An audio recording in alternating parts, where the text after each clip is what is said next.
Bab 431. Jangan bilang kau menginginkanku. S sama sekali tidak terpengaruh oleh tindakan Alia yang memikat.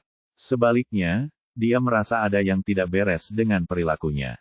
Namun dia tidak dapat menjelaskannya, jadi dia memutuskan untuk fokus pada bidikannya. Dia berkata dengan tenang, saya di sini bukan untuk bercanda. Saya ingin 50 harta karun ruang penyimpanan kelas 3, atau jika Anda dapat memberi saya 100 harta karun ruang penyimpanan kelas 5, itu akan lebih baik.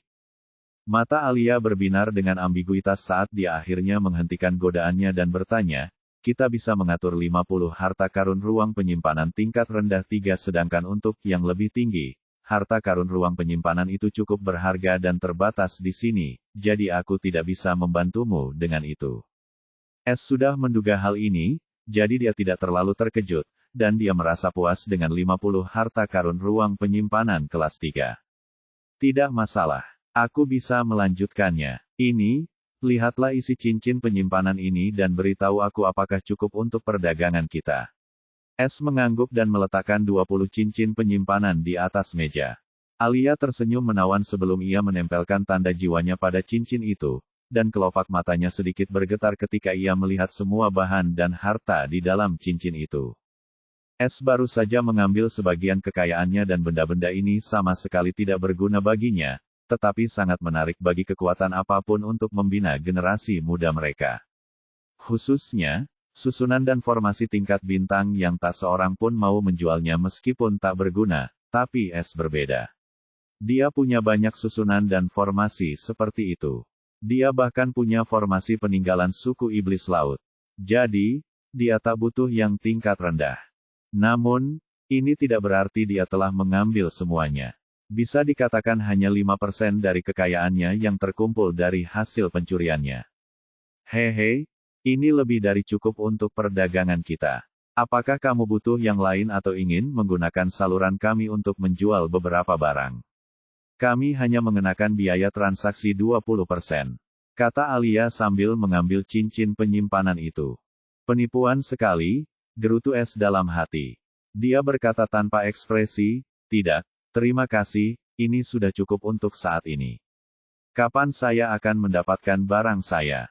Alia memasang wajah menyesal mendengar ini dan berkata dengan lesu seolah jawaban S menyakiti perasaannya, butuh waktu 2 jam untuk menyiapkan semuanya. Sementara itu, sebelum dia sempat mengatakan apapun, S yang tidak beretika itu berdiri dan berkata, aku akan kembali dalam 2 jam. Aku masih punya banyak hal yang harus kulakukan. Tolong sampaikan salamku kepada bos burung beo yang maha tahu dan katakan padanya bahwa aku ingin bertemu dengannya. Tanpa menunggu jawaban Alia, dia pergi. Alia bergumam, kau tidak menyenangkan. Sebelum sikapnya berubah total saat ekspresi terpesona muncul di wajahnya sebelum dia tersipu malu saat dia mengingat perilaku tidak etisnya.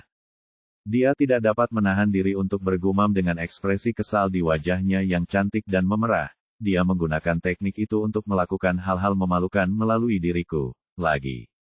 Di lantai paling atas, mata burung beo yang maha tahu terbuka dan dipenuhi kabut hitam sebelum menghilang. Dia mendengus dingin. Orang itu sengaja membuat Alia marah setelah merasakan permusuhannya. Jika aku tidak mengambil alih, dia mungkin sudah menyerahkan sesuatu. Tapi, harus kuakui, orang itu terlalu cerdik. Saat dia merasakan ada yang tidak beres, dia hanya bicara soal bisnis dan pergi begitu saja, tanpa menunjukkan apapun. Dia bahkan tetap tenang di depan kelakuanku yang manis dan kecantikan Alia. Namun, semakin istimewa dirimu, semakin aku ingin mengendalikanmu, hehe, aku juga ingin bertemu denganmu. Namun hari itu akan menjadi hari terakhir kebebasanmu. Tatapan matanya berubah dingin dan jahat. Tanda pisah. S meninggalkan toko hati singa dan tujuan berikutnya adalah pagoda harta karun setan kehidupan. Pertama, dia ingin membeli material jiwa dan pil sesuai dengan jatahnya sebagai bangsawan iblis. Dan kedua, sudah jelas untuk mengintai tempat itu guna merencanakan misi berantainya. Sebelumnya dia ingin membeli informasi dari toko Leonhard tentang perkumpulan iblis kehidupan, tetapi setelah mendengar kabar bahwa burung beo yang maha tahu mungkin ada di sana secara langsung, dia memutuskan untuk tidak melakukannya. Karena orang itu tahu tentang identitas aslinya sebagai pencuri langit, dia mungkin curiga jika membicarakan topik informasi ini. Dia tidak ingin seseorang seperti burung beo yang maha tahu tentang rencananya, atau seperti yang ditunjukkan oleh titik takdir, dia mungkin akan menipunya demi keuntungannya sendiri. Setelah berjalan selama 15 menit, ia akhirnya mencapai tujuannya, yaitu sebuah pagoda berwarna coklat yang menjulang tinggi dengan 20 lantai, dan bertuliskan, Life Demon, di bagian depannya. Dia juga melihat bangunan tinggi lain di sampingnya karena mereka adalah satu-satunya arsitek di daerah ini. Tidak ada apapun dalam jarak sekitar 500 meter dari mereka. Bangunan kedua ini adalah Life Demon Guild, tempat setiap profesional kehidupan dapat mendaftar di asosiasi dan mendapatkan keuntungan yang tak terbayangkan. Akan tetapi, S belum tertarik memperoleh identitas tersebut saat ini karena ia tidak ingin memperlihatkan keahlian unik pembuatan rune surgawi miliknya kepada dunia, atau keadaan bisa menjadi kacau kalau ia menarik perhatian seseorang dengan niat jahat. Identitas seorang pejuang masih lebih baik untuk misinya. S bergerak menuju pagoda yang megah itu. Dia sudah menyamar sebagai Feng karena dia tidak bisa memperlihatkan kemampuan ini, dan penampilan Feng sesuai dengan kebutuhannya saat ini. Ada 2 orang penjaga di gerbang depan, dan mereka secara mengejutkan merupakan iblis alam jiwa tingkat menengah keempat. Salah satu dari mereka menatap S dengan dingin dan berkata, tolong tunjukkan bukti identitas apapun. S sudah melihat yang lain masuk setelah menunjukkan tanda identitas khusus, jadi dia tidak menyanjung dan menunjukkan tanda Earl iblisnya, yang juga merupakan bukti identitasnya. Para penjaga itu terkejut sesaat sebelum mereka membungkuk hormat. Yang mulia Earl Pedang Kebangkitan, selamat datang di pagoda harta karun setan kehidupan. S hanya mengangguk sebelum memasuki gedung dengan ekspresi acuh tak acuh di wajahnya. Bagaimanapun, dia harus menjaga citranya sebagai Feng. Namun, saat dia melihat bagian dalam lantai pertama, dia tercengang karena terlalu berlebihan. Lagi pula, ada banyak pajangan yang indah, dan semuanya dipenuhi dengan pil, herba, senjata, susunan, formasi, dan bahkan pil dan herba jiwa pun tidak terkecuali. Dia harus mengakui, bahwa perkumpulan ini memang pantas menyandang gelar organisasi terkaya di 8 provinsi, dan dia pun semakin terdorong untuk mencuri tempat ini. Itu baru lantai pertama dan sudah ada cukup banyak harta karun yang membuatnya ngiler. Dia tidak berani membayangkan lantai atas dan cadangan mereka. Jika aku berhasil melakukannya, aku mungkin bisa mendapatkan puluhan juta poin pencuri. Pikir S dengan semangat yang membara. Namun, suara sistem menyadarkannya dari linglungnya saat ini. Sama dengan. Target yang terkait dengan misi berantai ada dalam jangkauan pengintaian. Apakah tuan rumah ingin memindai target dan membuat cetak biru harta karun? Persyaratan. 1. Peta nasib hidup. 2. Poin pencuri, 100.000. 3. Waktu, 10 menit. Lanjutkan, batal. Sama dengan. Pikiran S tersentak saat dia melihat permintaan pengintaian yang familiar namun asing ini. Dia bertanya dengan ragu, apa itu cetak biru harta karun, dan mengapa kamu memerlukan pemetaan nasib langsung dalam pemindaian pengintaian kali ini? Jawaban sistem itu mengejutkannya. Cetak biru harta karun seperti keseluruhan struktur target pencurian yang digambar. Ini mencakup detail perangkap pada tingkat detail 100%, serta struktur perbendaharaan dan semua kunci dan batasan di area target. Ini membantu merencanakan pencurian dengan jauh lebih tepat dan dengan risiko kegagalan minimum. Untuk pertanyaan kedua pembawa acara, setelah sistem ditingkatkan, fitur pengintaian juga ditingkatkan. Namun, itu masih belum cukup untuk membuat cetak biru harta karun. Namun, dengan kemampuan kompas takdir pencuri abadi dari pemetaan langsung, menjadi mungkin untuk membuat versi cetak biru harta karun yang terdegradasi. S tentu saja gembira mendengar bagian pertama, tetapi ia menjadi ragu pada bagian akhir dan bertanya, apa bedanya versi yang rusak dengan yang asli? Dalam versi tracer blueprint ini, host hanya akan mendapatkan struktur bangunan, lokasi perangkap, dan lokasi harta karun. Informasi seperti level perangkap, level susunan, level formasi, dan level kunci akan bergantung pada live fate mapping. Seperti yang sudah diketahui tuan rumah, kompas takdir pencuri abadi hanya dapat memetakan area berdasarkan tingkatannya, yang secara langsung terkait dengan kultivasi tuan rumah. Seperti saat ini, tuan rumah hanya akan mendapatkan informasi tentang batasan tingkat 3 atau lebih rendah, bukan yang lebih tinggi dalam cetak biru harta karun. Rincian tersebut akan disertakan dalam laporan pengintaian lisan seperti sebelumnya. Kecuali tuan rumah dapat meningkatkan sistem dan membuka fungsi cetak biru harta karun yang sebenarnya, tuan rumah harus menggunakan versi ini sekarang. S terkejut mendengarnya namun pada akhirnya ia pun menerimanya karena kemampuan tersebut belum seharusnya ia buka sekarang dan hal ini terjadi hanya karena ia mendapatkan kompas hidup takdir abadi. Lagi pula, sistemnya cukup baik hati memberikan pilihan ini kepadanya juga, jadi tidak ada alasan baginya untuk mengeluh. Dia memberi perintah tanpa berpikir panjang lagi, mulailah. Bab 432. Mulailah. Sama dengan. Kurang dari serong lebih besar dari, pemindaian cetak biru harta karun telah dimulai. Kurang dari, serong lebih besar dari. Kurang dari serong lebih besar dari, waktu, pukul 9.59 kurang dari, serong lebih besar dari. Kurang dari serong lebih besar dari peringatan, jangan meninggalkan area target sebelum pemindaian selesai. Kurang dari, serong lebih besar dari. Kurang dari kuat lebih besar dari, kurang dari kuat lebih besar dari. Kurang dari serong lebih besar dari poin pencuri, 13.685.400 kurang dari serong lebih besar dari. Sama dengan. Pada saat ini, seorang iblis wanita berjubah alkemis dari asosiasi dengan 3 bintang perak di bahunya mendekatinya sambil tersenyum. Namun, ketika dia melihat Feng yang sedang melamun, senyumnya lebih seperti penghinaan daripada senyum sopan. Dia berpikir dengan pandangan licik, satu lagi orang kaya yang menyebalkan. Mari kita lihat apakah aku bisa memanfaatkannya untuk memenuhi kuota penjualanku. Pelanggan yang terhormat, ada yang bisa saya bantu? Tanyanya dengan ekspresi ceria. S akhirnya menyadari keberadaan iblis wanita kekuningan di atas rata-rata ini, dan dia jelas merasakan emosi tersembunyi dan penuh penghinaan dalam dirinya. Namun, dia juga melihat jubah alkemis asosiasi itu, jadi dia tidak ingin menimbulkan masalah bagi dirinya sendiri.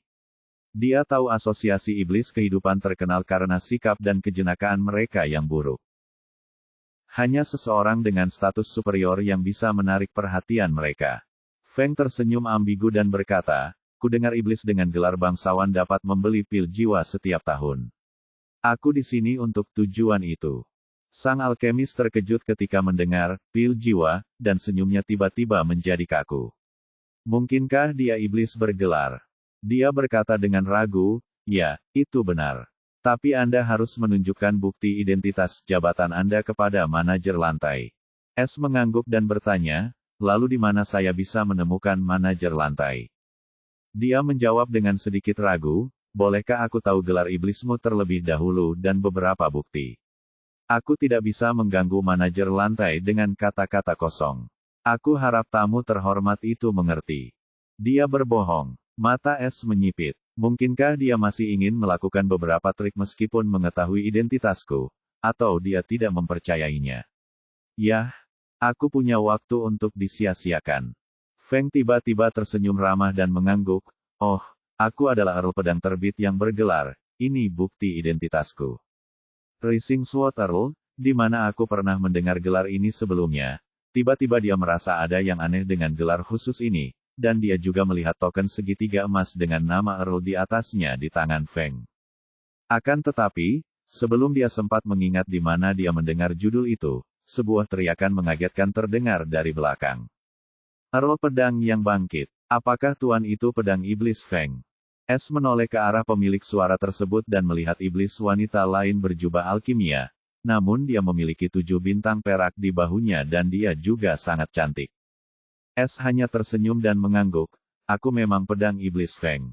Aku tidak pernah menyangka nona muda akan mengenalku." Sang alkemis bintang 7 tak kuasa menahan diri untuk menatap sang alkemis bintang 3 lainnya dengan bingung, dan saat melihat ekspresi bingungnya, dia pun tak kuasa menahan diri untuk menegurnya dengan tegas. "Apakah kamu orang yang terbelakang? Apakah kamu pikir seseorang berani menyamar sebagai iblis yang mulia? Dan siapa yang menyuruhmu memeriksa identitas mereka? Pergi sekarang, aku akan melaporkan ini ke manajer lantai. Wajah alkemis bintang 3 itu berubah pucat. Dia tahu dia telah mengacau kali ini dan memilih target yang salah. Meskipun, suara alkemis bintang 7 ini sangat pelan karena dia tidak ingin membuat keributan dan mencoreng nama baik asosiasi. Karena dia juga telah melakukan hal-hal ini, kemarahannya tulus. Bahkan dia tahu siapa yang harus dimanfaatkan atau siapa yang harus dijadikan teman, dan iblis manapun dengan gelar bangsawan layak untuk dijadikan teman, terutama seorang jenius seperti Feng. Dia segera menatap Feng dan berkata dengan nada meminta maaf, maafkan dia. Dia baru di sini, jadi dia pasti lupa aturan. Silakan ikuti saya akan mengantarmu ke floor manager. Wah, itu berakhir lebih cepat dari yang kukira, pikir S. Namun dia secara alami tidak menunjukkan apapun dan hanya tersenyum. Tentu saja, jangan khawatir, saya juga tidak terbiasa dengan aturan apapun di sini, jadi lupakan saja. Mengapa Anda tidak mengucapkan terima kasih kepada Tuan Earl? Dia menatap tajam ke arah iblis wanita berwajah pucat itu. Terima kasih, dia menundukkan kepalanya karena malu. Silakan ikuti saya. Dia tersenyum dan menuntun Feng menuju sudut barat lantai pertama, di mana terdapat pintu berpola indah. S mengira mereka akan pindah ke lantai atas, tetapi dia salah. Dia tidak bisa menahan diri untuk bertanya dengan rasa ingin tahu, bagaimana dengan lantai atas. Sang alkemis menjawab sambil tersenyum, Tuan Earl, pagoda iblis harta karun kehidupan dibagi menjadi 20 lantai harta karun. 5 lantai pertama untuk alkimia, lantai ke-6 hingga ke-10 untuk senjata, dan lantai ke-11 hingga ke-15 untuk senjata rahasia, sedangkan 5 lantai terakhir untuk susunan rahasia, formasi rahasia, jimat, dan hal-hal lain yang berhubungan dengan pembuatan rahasia. Setiap lantai dikelola oleh seorang manajer lantai. Sedangkan untuk lantai pertama, kami menjual semua ramuan obat dan pil dari tingkat bintang 1 hingga bintang 9 di sini, termasuk pil jiwa. Tapi kami hanya boleh menjualnya kepada iblis bergelar bangsawan sepertimu atau kepala suku bangsawan. Iblis lain tanpa gelar atau hanya anggota klan bergelar hanya bisa membeli pil dan bahan-bahan pernikahan. S bertanya, oh, maksudmu tanpa gelar, bahan jiwa dan pil tidak bisa dibeli. Dia hanya tersenyum samar dan berkata, yah, alkemis juga punya klien pribadi. Tapi alkemis jiwa sangat langka, begitu pula materialnya. Itulah sebabnya sumber dayanya dikontrol secara menyeluruh. Tapi aku sudah selesai, jadi orang lain yang berkuasa tidak akan menyia-nyiakannya untuk cat yang tidak berguna, dan hanya iblis yang layak yang bisa membelinya. Hah, aku mengerti maksudnya. Lalu bagaimana dengan senjata rahasia, susunan, formasi, dan jimat? Bisakah aku membelinya? Feng tersenyum penuh arti. Namun, sang alkemis hanya tersenyum dan menjawab dengan sopan, Anda harus bertanya kepada kepala lantai tentang hal ini. Saya sudah berbicara di luar batas saya. S tidak mempersulitnya, karena dia sudah mendapat gambaran samar tentang apa tujuannya mengendalikan harta karun berjenis jiwa itu dengan begitu ketat. Dia hanya bisa berpikir kalau jumlah itu terlalu langka, atau bahwa perkumpulan iblis kehidupan tidak menginginkan adanya pembudidaya jiwa yang muncul atau tumbuh di luar kendali mereka. Sebab, jika direnungkan, organisasi ini barangkali memiliki jumlah teknik dan keterampilan pembinaan jiwa paling banyak yang dapat membina para alkemis jiwa dan perajin rune. Namun, S masih tidak mengerti mengapa asosiasi ini memiliki kekuatan seperti itu di tangannya dan mengapa hal itu dibiarkan berkembang oleh zona kerajaan. Semua pertanyaan itu hanya memiliki satu jawaban, dan itu adalah zona kerajaan. Sang alkemis bintang 7 membawa S ke sebuah ruangan yang luas dan pergi menemui kepala lantai. Dia tidak perlu menunggu lama sebelum seorang iblis bertubuh tinggi dan terpelajar berjubah alkemis memasuki ruangan, dan dia adalah seorang alkemis tingkat rendah satu saat itu. S mendapat kesan cerdik dari iblis berwarna jingga pucat yang anggun ini yang tampaknya berusia awal 30-an.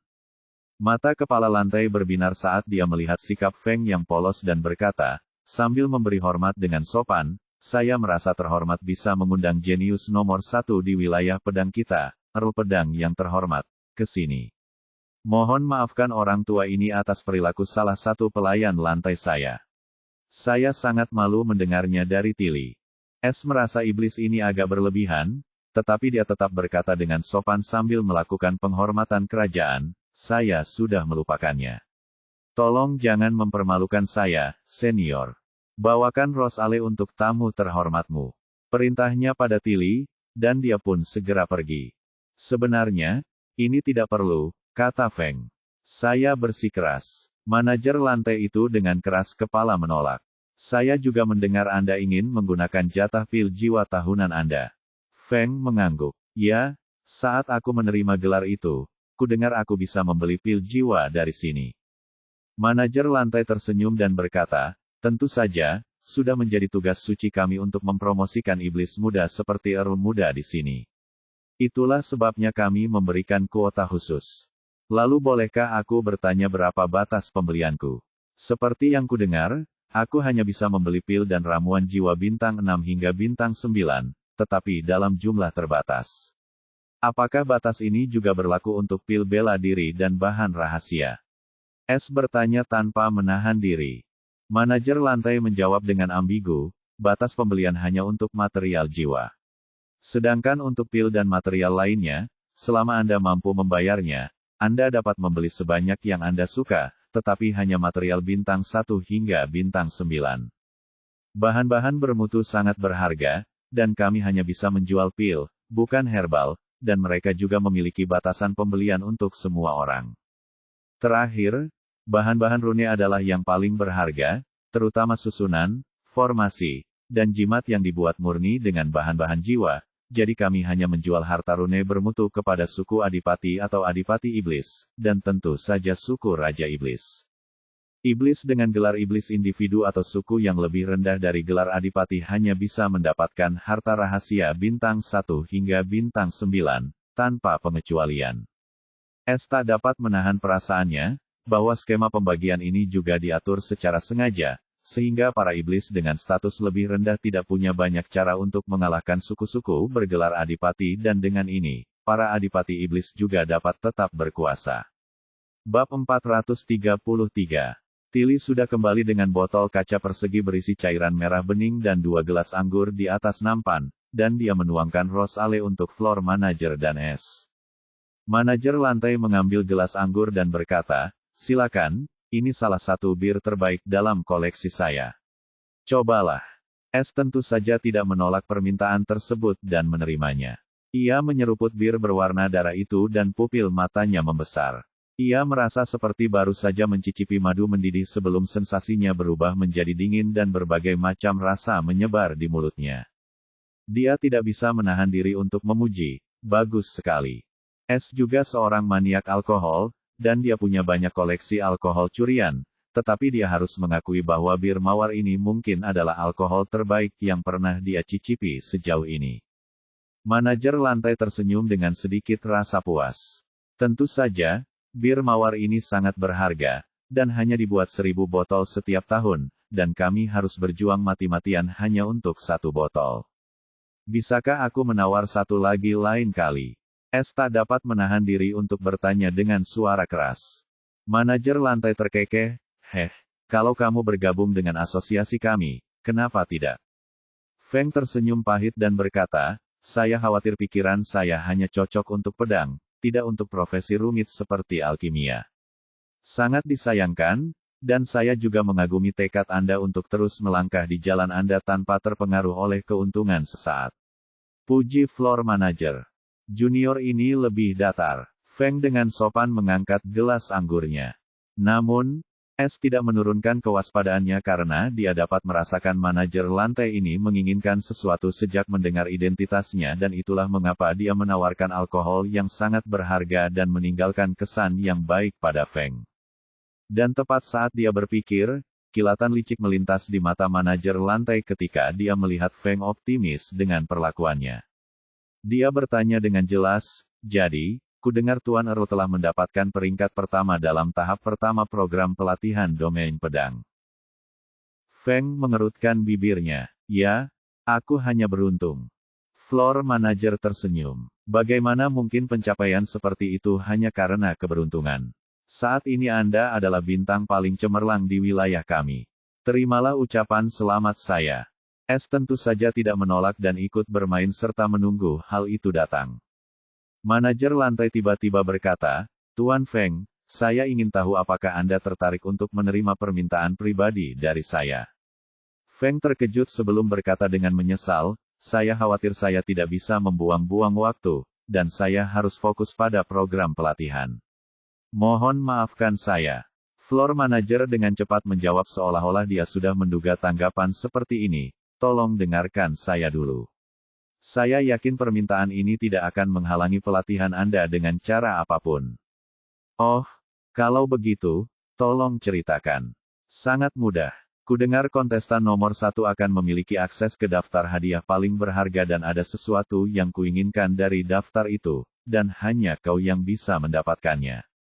Mengenai poin hadiah yang akan kau belanjakan, aku akan menggantinya dengan batu ki kelas 3 dan menggandakan jumlahnya.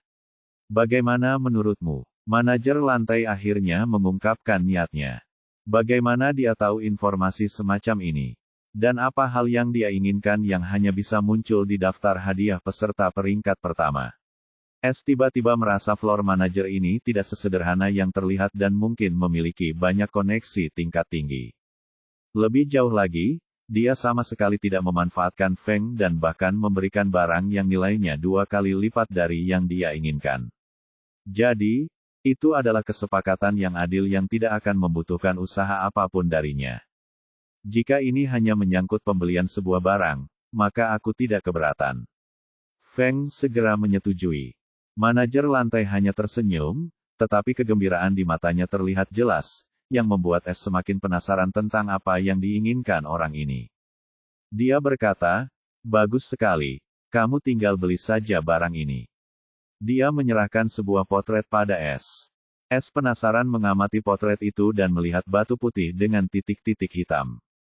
Meskipun terlihat sangat berharga, dari sudut manapun dia melihatnya, itu hanyalah sebuah batu, dan bahkan tidak memenuhi syarat untuk masuk dalam daftar hadiah peserta pertama.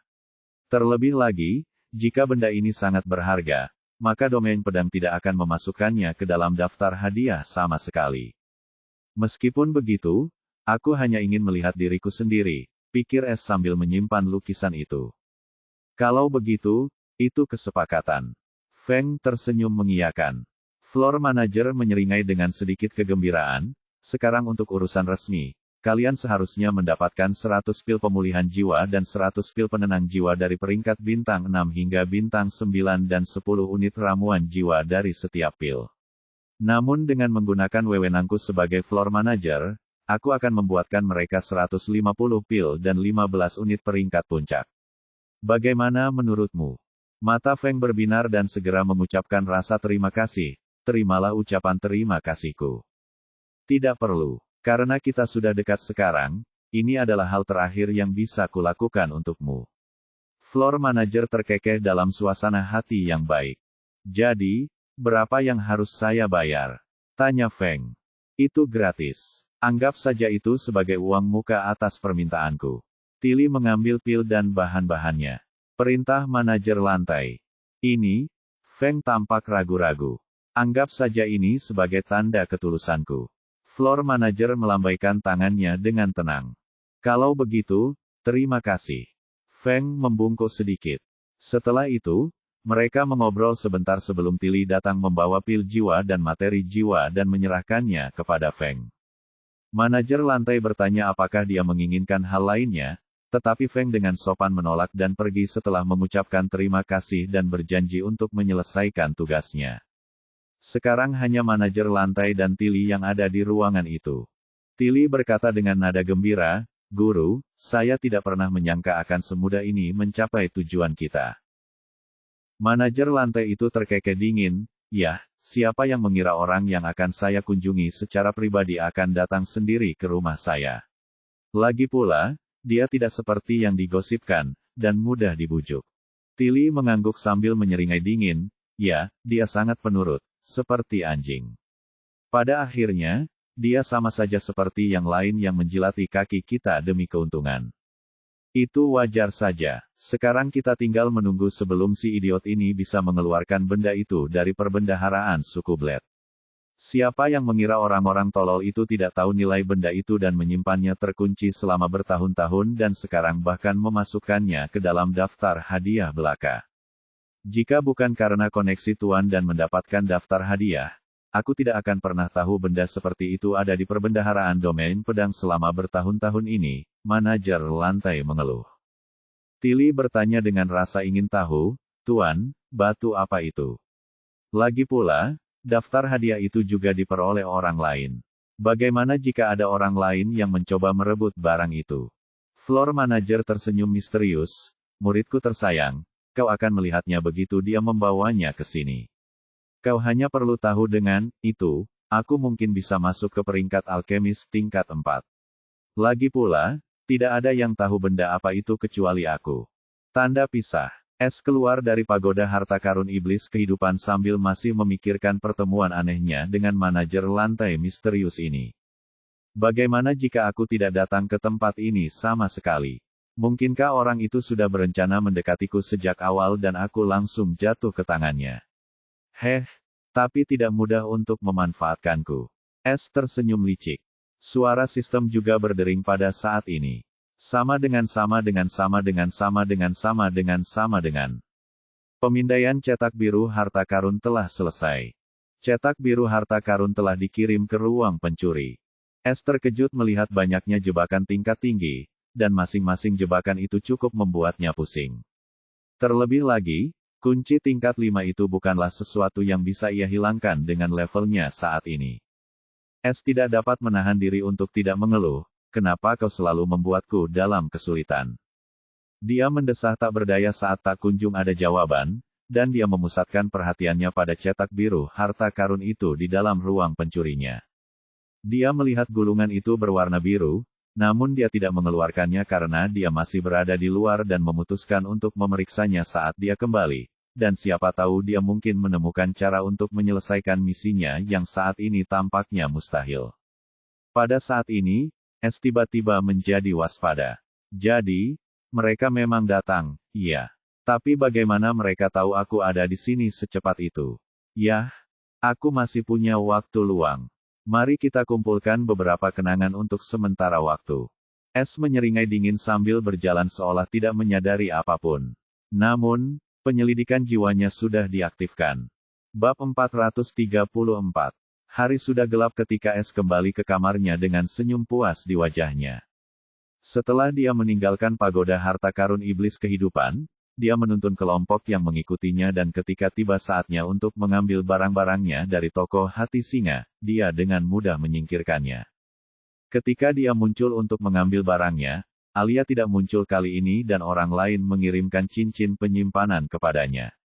Namun S dapat melihat, dalam pemetaan langsung bahwa All-Knowing Parrot masih ada di sana, dan Alia mungkin juga ada di sampingnya. Adapun mengapa dia butuh waktu lama untuk kembali, itu karena dia mampir ke Dewan Iblis Kerajaan di wilayah pedang dalam untuk menguasai perpustakaan mereka. Meskipun dia tidak mendapat kesempatan untuk memasuki perpustakaan terlarang, dia tetap mendapat pengetahuan menarik. S juga tetap waspada karena dalam pemetaan langsung ia melihat titik nasib hitam di area Dewan Iblis Kerajaan, dan warna hitam menunjukkan seseorang atau sesuatu yang benar-benar mematikan baginya. Meskipun para tetua di sana memperlakukannya dengan hangat, dia tidak berani mencoba apapun dan segera pergi setelah membaca sekilas buku-buku di perpustakaan yang tidak terbatas.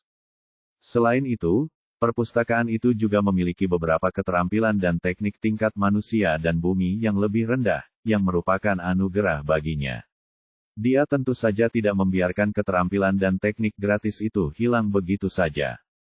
Setelah menghabiskan 6 jam di sana, ia pergi dan kembali, tetapi ketika hendak kembali, ia kembali merasa diikuti. Kali ini, ia tidak melakukan apapun dan membiarkan mereka mengikutinya. Flora dan Dolly tentu saja menunggunya ketika dia kembali. Salah satu alasan S masuk ke perpustakaan Dewan Iblis Kerajaan adalah kedua saudari ini. Dia ingin membatalkan sumpah yang telah mereka buat, dan dia tahu mereka tidak bisa begitu saja membatalkan sumpah karena sumpah tidak akan berlaku seperti kontrak budak dan sumpah dapat diambil berkali-kali sementara tanda budak tidak. S menatap mereka dan berkata dengan tenang, jika kalian berdua tidak terikat oleh sumpah, aku pasti sudah mengirim kalian keluar secara diam-diam, dan kalian tidak perlu menderita serangan atau rencana jahat karena aku. Baiklah, terserahlah, aku sudah menemukan cara untuk membebaskan kalian berdua. Yang harus kulakukan adalah menemukan jimat pelanggar sumpah. Flora dan Dolly menunduk dengan ekspresi sedih di wajah mereka. Meskipun mereka ingin mengikuti S, mereka tahu setelah kejadian sebelumnya bahwa mereka hanya akan menyeretnya ke bawah atau bahkan menyakitinya jika mereka tetap di dekatnya. Dia telah menyelamatkan mereka 2 kali. Jadi, mereka sudah menerima kenyataan bahwa mereka harus berpisah pada akhirnya dan waktu mereka terbatas bersamanya. Mereka hanya bisa membenci diri mereka sendiri karena terlalu lemah dan kurang ajar. Dolly berkata sambil mencengkeram ujung gaun birunya, maaf merepotkanmu. S dapat merasakan emosi mereka, namun ia tidak dapat berbuat apa-apa. Ia juga tidak bersedia menerima mereka di rumah pencuri karena keterbatasan tempat, dan ia sudah mempunyai rencana lain untuk tempat-tempat reaming tersebut. Dia tidak tahu kapan dia akan mendapatkan lebih banyak tempat di rumah pencuri setelah tempat itu penuh, tetapi dia tidak dapat mengambil risiko hanya karena dia mengasihani mereka.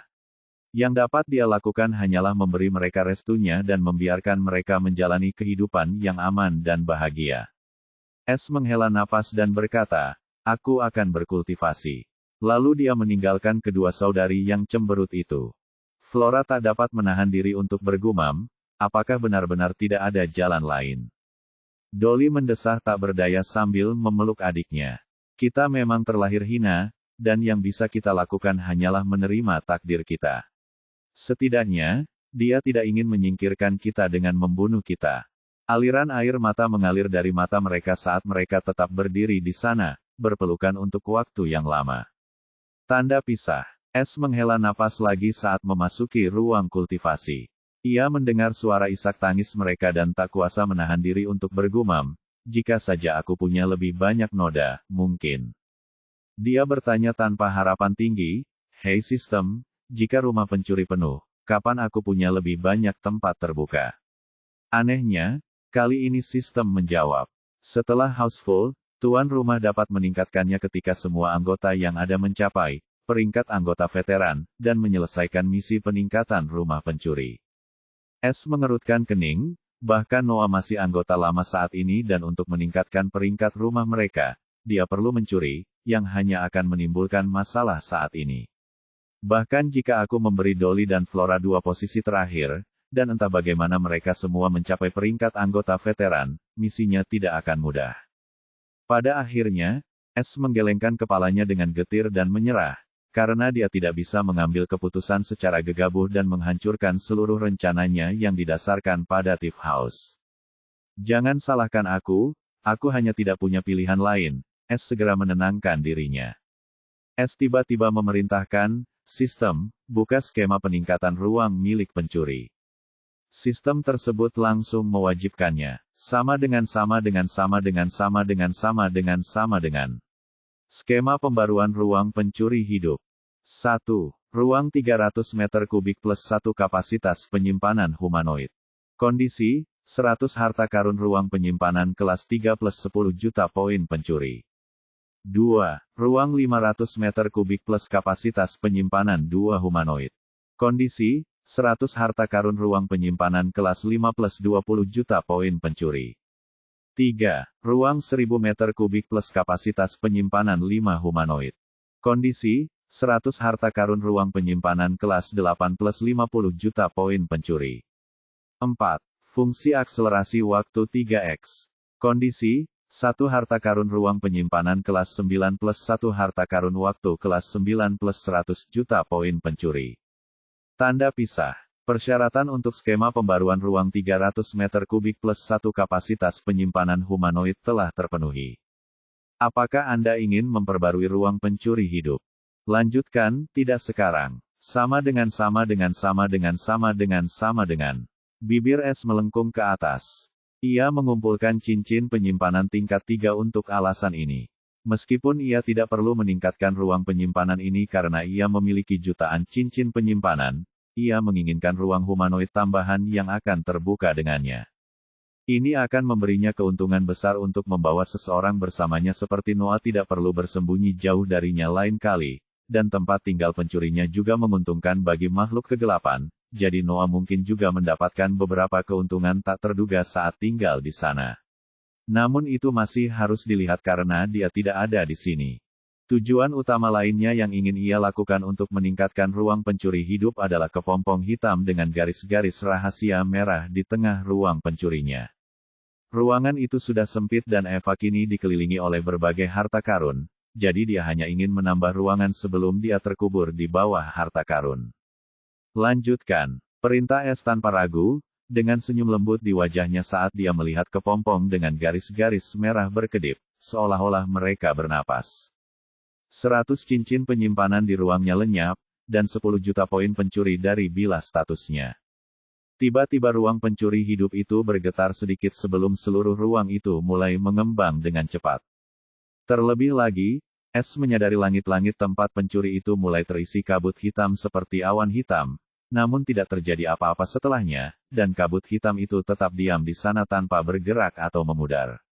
Suara sistem berdering pada saat ini. Sama dengan. Ruang pencuri hidup telah diperbarui. Tanda pisah. Poin pencuri, 3.685.400. Tanda pisah. Negara luar angkasa pencuri yang hidup. Kapasitas ruang penyimpanan, ruang hidup 300 meter kubik. Kapasitas ruang hidup, 1. 2 humanoid, manusia, setan, pemburu, del. 2. 20.000 non-humanoid binatang, herbal, tumbuhan, harta karun alam, del. Sama dengan. Selain kabut hitam misterius di langit-langit dan ruang tambahan seluas 200 meter kubik, tidak ada yang berubah dan Es dengan cepat memindahkan semua harta karun ke tepian, membersihkan area di sekitar Eva. Akan tetapi, dia tiba-tiba menyadari sesuatu yang aneh, dia mempunyai beberapa telur binatang buas di ruang pencurinya selama beberapa waktu, dan dia tidak pernah mencoba untuk menetaskannya karena telur-telur itu merupakan telur binatang buas tingkat rendah, dia juga tidak tertarik untuk menetaskannya setelah datang ke benua ini. Meskipun demikian, ia menyadari bahkan setelah memindahkan telur-telur itu ke tepian angkasa, telur-telur itu secara misterius akan muncul di tengah tempat kepompong Eva berada dan halaman misterius 09 juga sama. Sistem, mungkinkah semua makhluk hidup akan tetap berada di pusat? Tanya Es. Ya, apapun yang memiliki kehidupan akan muncul di sekitar pusat mulai sekarang, dan mereka terus menumpuk dari pusat keluar, sementara tuan rumahnya tidak dapat menempatkan makhluk hidup dimanapun. Jika memang begitu, maka pindahkan semuanya ke dalam cincin penyimpanan dan pisahkan cincin penyimpanan tersebut menurut tingkatan benda-benda. Pindahkan cincin penyimpanan berisi pil dan herba ke tepi timur. Senjata dan senjata rahasia ke tepi selatan. Harta rahasia ke barat dan batu ki ke sudut utara. Sedangkan untuk cincin penyimpanan yang kosong, tumpuk di sekeliling kepompong Eva seperti dinding. Aku tidak ingin ada apapun di dekatnya. Es dengan cepat membersihkan ruang penyimpanan dengan bantuan sistem dan menata ulang semua ruang pencuri. Setelah selesai, hampir seluruh ruang tampak kosong, dan hanya cincin-cincin penyimpanan yang tersusun rapi yang terlihat di keempat sudutnya. Di tengah, kepompong Eva juga dipisahkan dari makhluk hidup lainnya dengan dinding cincin penyimpanan kosong yang tebal. Bab 435. Apakah kau yakin para medium kontrak budak itu telah dihancurkan? Seorang iblis berwajah keriput, berkulit kehitaman bertanya sambil mengernyitkan alisnya erat-erat. Setan kehitaman lain yang agak mirip dengan setan tua itu menjawab dengan muram, "Ya ayah, ketika kedua pelayan itu bertemu dengan target, itu terjadi sekitar waktu itu. Sepertinya ada yang campur tangan, dan aku khawatir mereka dari klan raja." Mata iblis tua itu menyipit karena sedikit gentar. Dia berkata, "Tidak masalah. Wajahmu disembunyikan, jadi gadis-gadis itu tidak tahu siapa yang memperbudak mereka. Tapi kami telah memerintahkan mereka untuk membawa bajingan itu ke wilayah kami. Jadi, Kita harus tetap bersikap objektif dan kalau ada orang dari klan raja yang muncul, katakan pada mereka bahwa kita tidak ada sangkut pautnya dengan masalah ini dan suruh anak buahmu mundur dari pengawasan bocah nakal itu. Dengan ini, tampaknya kita telah mengakui keputusan raja dan menyerah pada bocah itu. Biarkan klan lain yang disalahkan jika terjadi lagi. Juga, bunuh semua orang yang tahu tentang rencana ini, jangan biarkan satu pun hidup. Iblis lainnya tampak ragu-ragu sebelum berkata dengan niat membunuh. Tapi ayah, lalu bagaimana dengan pengorbanan Bran? Kita masih belum tahu siapa yang membunuhnya. Jika kita melewatkan ini, berhenti. Iblis tua itu menatap tajam ke arah putranya dan berkata, aku juga patah hati karena kematian cucuku.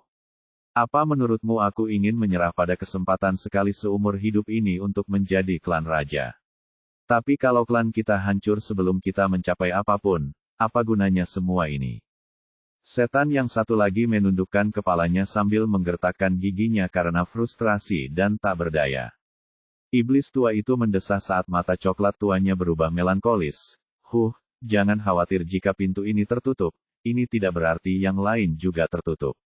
Minta Mia mendekati bocah itu di perjamuan yang akan datang. Karena pendekatan keras tidak berhasil, mari kita gunakan pendekatan lembut. Aku cukup yakin fase kedua akan menjadi unik untuk 10.000 teratas, dan Raja akan bergerak untuk memastikan klannya lulus ujian gerbang iblis. Apapun yang terjadi, kita harus membunuh bocah itu sebelum fase ketiga dan mendapatkan jantung dan darahnya. Mata iblis lainnya tiba-tiba berbinar karena mengerti dan dia mengangguk cepat. Aku akan segera mengaturnya. Aku tidak percaya bocah Feng itu bisa menolak pesona kecantikan nomor 1 klan kita. Tanda pisah. Hari ini, area sekitar Blood Demon Castle ramai dengan aktivitas. Banyak kereta mewah dengan berbagai lambang memasuki gerbang besar kastil iblis pedang yang terbuka, yang hari ini tidak ditutup. Para iblis berbaju besi perak dengan lambang pedang di dada mereka tengah memeriksa undangan dan mengamati para tamu dengan formasi kuat di gerbang sebelum membiarkan kereta masuk. Setan-setan berbaju besi perak ini adalah para ksatria pedang dari wilayah pedang. Setelah pos pemeriksaan, kereta-kereta ini langsung menuju ke arah paviliun putih yang indah, yang berjarak beberapa kilometer dari kastil pedang. Semua kereta itu berhenti di pintu masuk utama sebelum para tamu memasuki paviliun putih. Lagi pula, semua tamu ini adalah setan muda dengan sikap yang luar biasa. Mereka tentu saja adalah 10.000 kontestan teratas tahap pertama, dan mereka semua ada di sini untuk menghadiri perjamuan ini di mana Raja Iblis Pedang akan segera muncul. Sedangkan bagi yang tidak masuk dalam 10.000 teratas, saat ini sedang menerima penilaian tahap kedua di tempat lain. Pada saat ini, sebuah kereta dengan lambang pedang perunggu berhenti di pintu masuk, dan semua orang memandang pendatang baru itu dengan tatapan ingin tahu. Pintu terbuka, dan sesosok iblis berkulit perunggu turun dari kereta. Ia mengenakan pakaian serba hitam dengan lapisan perak. Meskipun ia tampak sangat polos, sikapnya luar biasa, karena matanya yang kemasan seperti matahari. Banyak yang berseru ketika melihat keunikan ciri-ciri setan ini. Pedang iblis Feng itu, jenius nomor 1 di bidang pedang. Earl pedang yang bangkit. Dia adalah kuda hitam terbesar dalam kompetisi ini. Bisikan semacam ini terdengar dari segala arah. Feng mengabaikan orang-orang yang ikut campur itu dan berjalan dengan angkuh ke dalam tempat itu. Tatapan matanya dingin, dan dia mengabaikan siapapun yang mendekatinya. Dia juga tidak menyapa siapapun atau membalas sapaan itu. Banyak ekspresi iblis menjadi tidak ramah melihat sikap sombong Feng, tetapi mereka tahu orang ini bukanlah seseorang yang bisa mereka singgung. Saat ini, hampir tidak ada orang yang tidak tahu siapa Feng atau tidak melihat potretnya. Tidak hanya dia menerima perlindungan penuh dari Blood Demon King setelah fase pertama, tetapi dia juga merupakan seorang iblis bangsawan dari Dewan Iblis Kerajaan dan selama berhari-hari rumor beredar bahwa seseorang dari Dewan dengan status yang sangat tinggi juga ingin menjadikannya sebagai muridnya. Meskipun tidak seorang pun tahu dari mana datangnya rumor-rumor ini, banyak yang menjadi semakin takut menyinggung Feng karena hal ini. Tentu saja menyukai perlakuan seperti ini, meskipun ia sengaja mengambil posisi pertama. Ia tidak suka lalat-lalat yang berterbangan di sekitarnya. Itulah sebabnya ia selalu memasang wajah sombong seperti Feng, agar tidak ada yang mendekatinya. Begitu masuk ke dalam paviliun putih itu, ia tertegun sejenak, ketika melihat betapa megahnya tempat itu, banyak kursi yang tersusun rapi dalam barisan. Tepat di belakang kursi-kursi tersebut tertulis angka-angka, mulai dari 10.000. Sepertinya mereka sudah memberitahukan nomor-nomornya di undangan sepertiku dan sesuai dengan nomorku. Mata S mengedarkan pandangan ke arah paling depan di mana dia bisa melihat kursi-kursi emas besar yang sama sekali berbeda dari yang lain dan tersenyum kecut. Tak berdaya, ia mendekati kursi emas yang menyerupai singgasana, yang memiliki ukiran angka 1 di bagian belakangnya. Kursi ini jauh lebih megah daripada yang lain dan terletak tepat di tengah dan di depan yang lain. Hanya beberapa meter dari posisinya ada sebuah panggung yang menjulang tinggi, dan dia bisa menebak siapa yang akan segera muncul di sana. Tepat pada saat ini, sebuah suara hangat dan optimis terdengar dari kursi nomor 2, haha, lihat siapa yang telah memutuskan untuk menghiasi kita dengan kehadirannya. S tak dapat menahan senyumnya, aku juga heran dengan semua orang yang kau ambil nomor 2. Dia sampai di depan kursinya dan melihat Thomas tersenyum padanya dari kursinya beberapa kaki darinya. Kalau saja tidak ada yang menemukan sarang binatang buas, aku pasti sudah mengambil tahap pertama. Thomas mendengus bercanda sebelum memeluk Feng erat-erat. Sahabatku, keberuntungan juga merupakan bagian dari kekuatan seseorang. Feng tersenyum dan membalas sapaan hangat Thomas. Mereka duduk dan mulai mengobrol riang satu sama lain, karena masih banyak peserta yang belum hadir, terutama dari 10 besar. Selain Feng dan Thomas, hanya ada 2 orang lain di sini dan S mengenali keduanya sementara mereka hanya diam-diam menatapnya. Salah satunya adalah peringkat 9 Anton, yang dibantunya membunuh Bren, sementara yang lain adalah bintang emasnya, Alora, peringkat 10. Dia masih bersinar dalam warna keemasan, dan dia bisa mengatakan bahwa dia telah tumbuh jauh lebih kuat daripada terakhir kali dia melihatnya. Tetapi dia tidak mendekatinya karena dia tidak tahu bahwa S lah yang menyelamatkannya hari itu dan bahkan meninggalkan inti binatang buas baginya untuk mencapai terobosan terakhir dalam keterampilan rahasianya. Tak lama kemudian, Peter pun muncul dalam balutan pakaian emas yang cocok untuk seorang pangeran ditemani oleh permaisuri cantik Brenna yang mendengus melihat Feng duduk di kursi pertama sementara Peter harus duduk di sampingnya di kursi ketiga. Peter tersenyum kecut, melihat sikap Brenna, dan hanya bisa meminta maaf atas namanya, yang mana Feng sama sekali tidak menganggapnya serius. Suasana menjadi agak berat saat Jax muncul. Dia telah dijauhi ke tempat keempat karena amukan Thomas terakhir kali, dan masing-masing dari mereka saling menatap dengan niat membunuh. Jax bahkan melemparkan tatapan tajam ke arah Feng, namun dia hanya bisa menggertakkan giginya ketika melihat Feng benar-benar menerkamnya bagai angin. S juga menyadari satu hal, bahwa para iblis dari suku liar tidak akur dengan suku daratan dan beberapa bahkan berdebat satu sama lain tentang siapa yang lebih baik dan lebih buruk dan perkelahian hampir pecah. Namun satu hal yang jelas, suku-suku liar memiliki jumlah peserta paling banyak dalam 10.000 teratas dan para setan daratan itu tidak dapat membantah fakta ini, yang membuat mereka merajuk tiada akhir. Saat seluruh peserta hadir di paviliun putih, tak lama kemudian, mereka melihat para kesatria pedang berbaris masuk, diikuti oleh 9 panglima kesatria mengenakan baju besi emas dan seekor iblis mengenakan baju besi hitam. Dia adalah utusan pedang pertama White Flame yang memimpin parade ksatria kecil menuju panggung utama.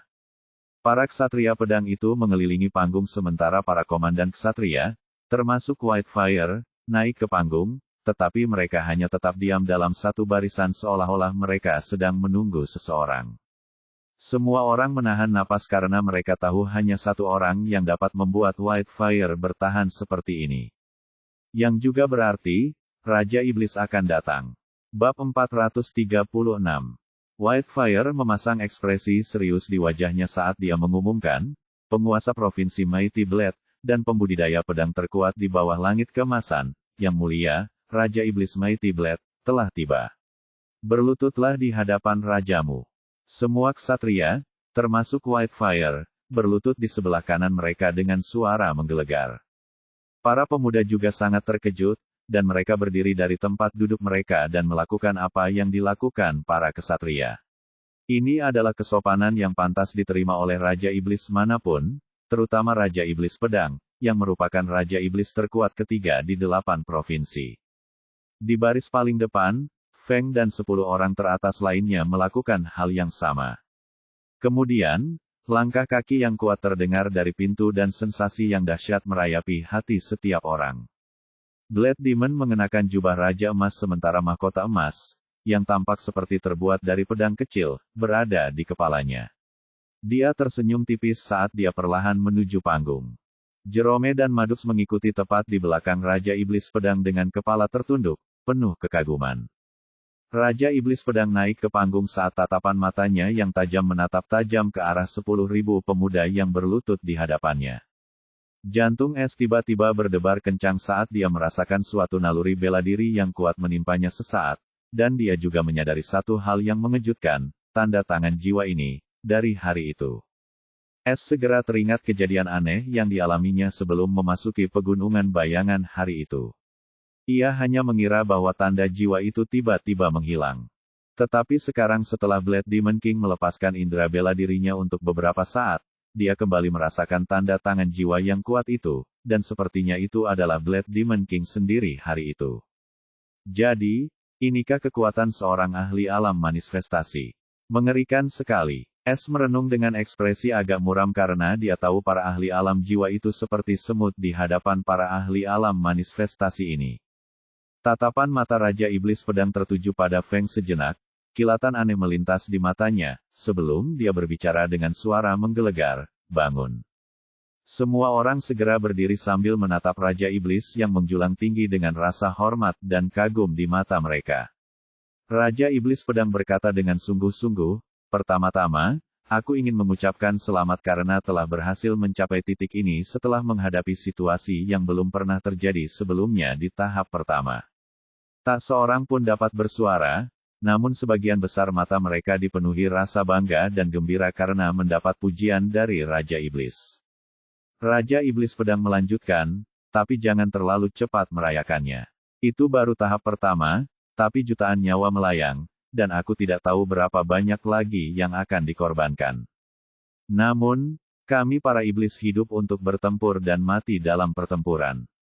Kami tidak pernah gentar menghadapi tantangan seperti para leluhur kami dan tidak pernah menunjukkan punggung kami kepada musuh-musuh kami. Aku ingin menempa kalian semua menjadi iblis-iblis pertempuran sejati yang tahu cara bertarung dan menghancurkan musuh-musuh mereka dalam situasi apapun. Itulah sebabnya di fase kedua, kalian semua mengikuti salah satu komandan ksatria pedang di sini dan menyelesaikan misi hidup dan mati dalam waktu 5 bulan. Komandan ksatria pedang ini hanya akan memberi instruksi kepada kalian, tetapi tidak akan menyelamatkan kalian jika kalian menghadapi kematian." Suasana paviliun menjadi suram setelah mendengar tentang fase kedua. Blade Demon King tetap bersikap acuh tak acuh dan melanjutkan, "Kalian semua memiliki akses ke daftar hadiah, jadi gunakanlah dengan bijak untuk meningkatkan kepekaan bertarung kalian. Jangan sia-siakan poin hadiah itu dengan sembarangan, atau kalian mungkin akan menyesalinya. Setelah perjamuan ini, kalian semua akan menerima amplop berisi nama instruktur kalian, komandan ksatria, dan kalian akan melapor langsung kepada mereka." Lalu pandangannya tertuju pada bagian paling depan, di mana 100 peserta teratas tengah mendengarkan dengan tenang.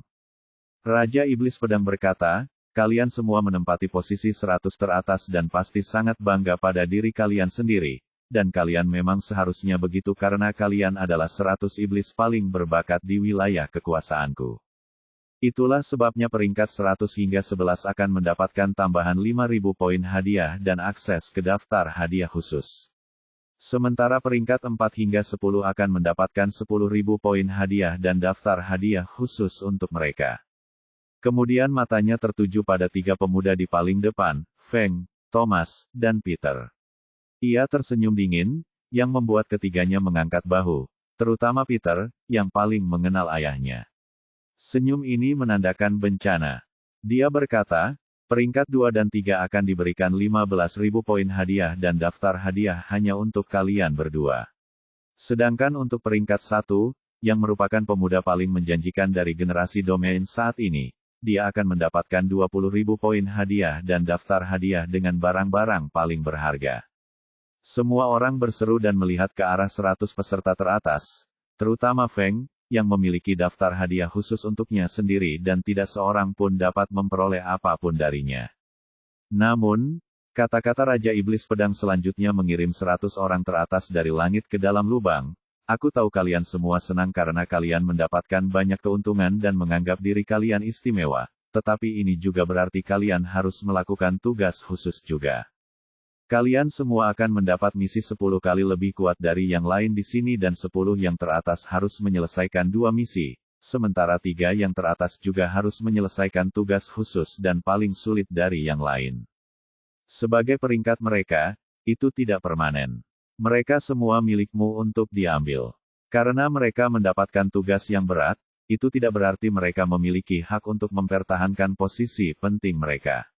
Mereka telah mendapatkan penghargaan dan manfaat yang sesuai untuk kinerja mereka yang disebutkan di atas.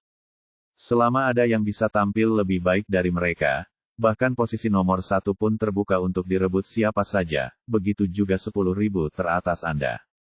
Ekspresi 100 peserta teratas agak jelek sekarang karena ini akan sangat menekan mereka untuk mempertahankan posisi mereka, sementara mereka yang berada di bawah 100 teratas menatap semua orang di depan dengan tatapan membara seolah-olah mereka adalah mangsanya.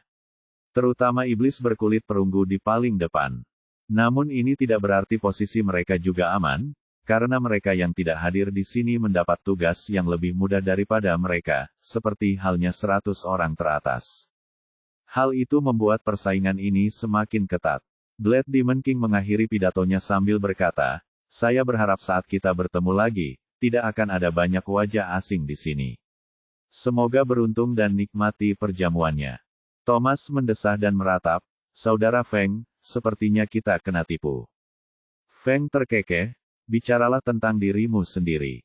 Namun, sepertinya kita akan bekerja sama untuk tugas ini. Peter menimpali dengan muram, saya setuju. Ayah saya yang agung dapat melakukan hal seperti ini, tetapi saya khawatir itu tidak akan menyenangkan bagi kita semua. Pada saat ini, Jerome mendekati mereka dengan senyum tua di wajahnya. Dia berkata sambil memindai 10 teratas, semua orang dari 10 teratas, silakan ikuti saya. Mata Es menyipit saat dia merasakan audiensi ini mungkin belum berakhir.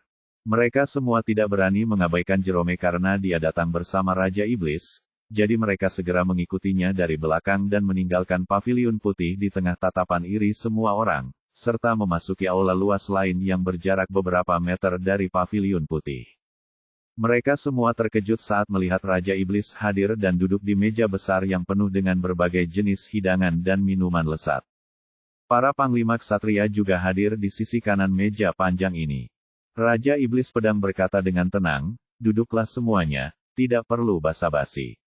Ini daging spesial yang disiapkan untuk 10 besar. Semua orang tersadar dari kebingungannya dan membungkuk sebelum duduk. Makanannya sangat lezat. Bahkan Es merasa ia harus menculik koki istana dan menjadikannya koki pribadi, sementara anggurnya juga sangat menarik. Setelah acara makan malam selesai, mereka pikir mereka akan dimaafkan, tapi ternyata Blood Demon King punya kejutan lain yang siap diberikan kepada mereka. Dia berkata sambil tersenyum, saya yakin kalian semua suka makanan kalian. Sekarang saya akan memberikan kalian tugas untuk tahap kedua. Semua orang tercengang mendengar ini, dan mereka tidak bisa menahan diri untuk tidak menatap Raja Iblis Pedang dengan ekspresi yang mengerikan. Itu seperti membiarkan domba makan sebelum menyembelihnya. Dia sama sekali mengabaikan ekspresi mereka dan dengan tenang berkata, Jerome, berikan pada mereka. Jerome membungkuk sedikit sebelum membagikan amplop emas dari pangkat ke-10 ke pangkat ke-4. Raja Iblis Pedang berkata, saya menyarankan kalian semua untuk membukanya sendiri, sekarang kalian boleh pergi. Sekarang hanya 3 teratas, Madux, Jerome, dan para ksatria, yang tersisa di aula ini. Raja Iblis Pedang menatap Feng dan berkata sambil tersenyum, Nak, akhirnya kita bertemu.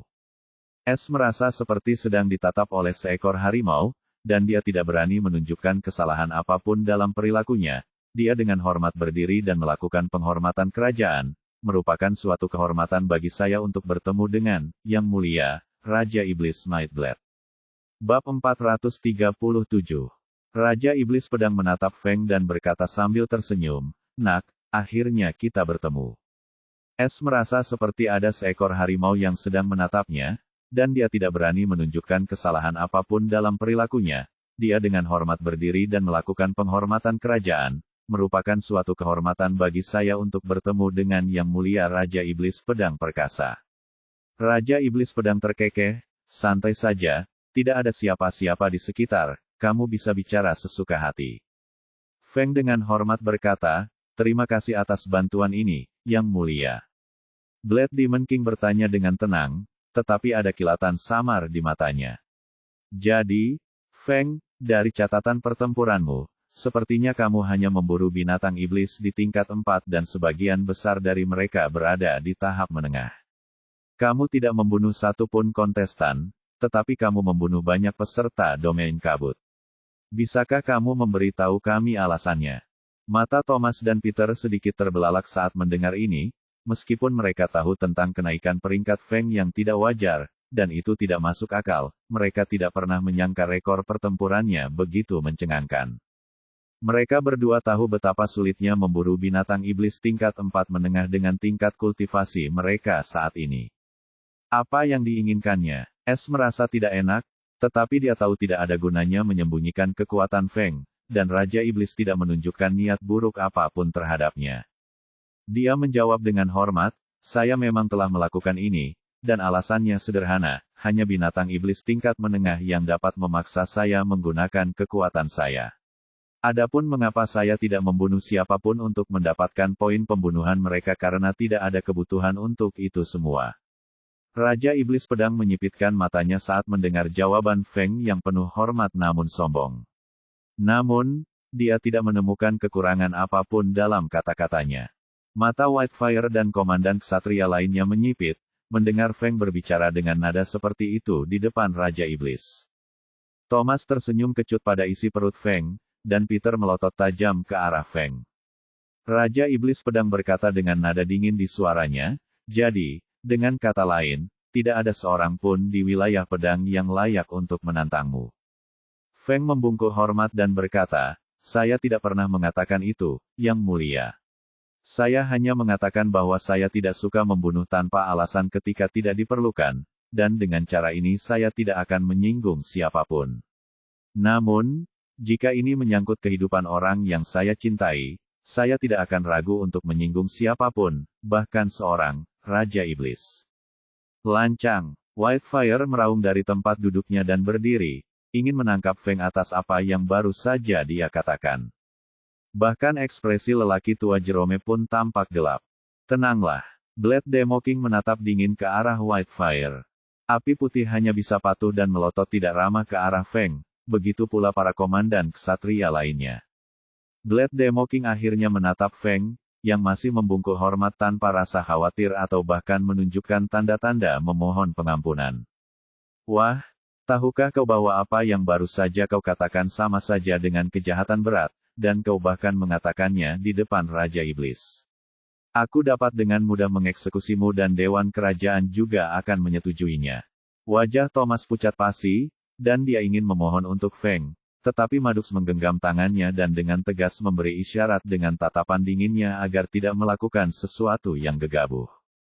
Namun, Feng menjawab tanpa rasa takut, "Saya hanya mengatakan kebenaran yang diinginkan Yang Mulia dan jika saya berbohong, saya khawatir itu akan semakin tidak hormat kepada Yang Mulia.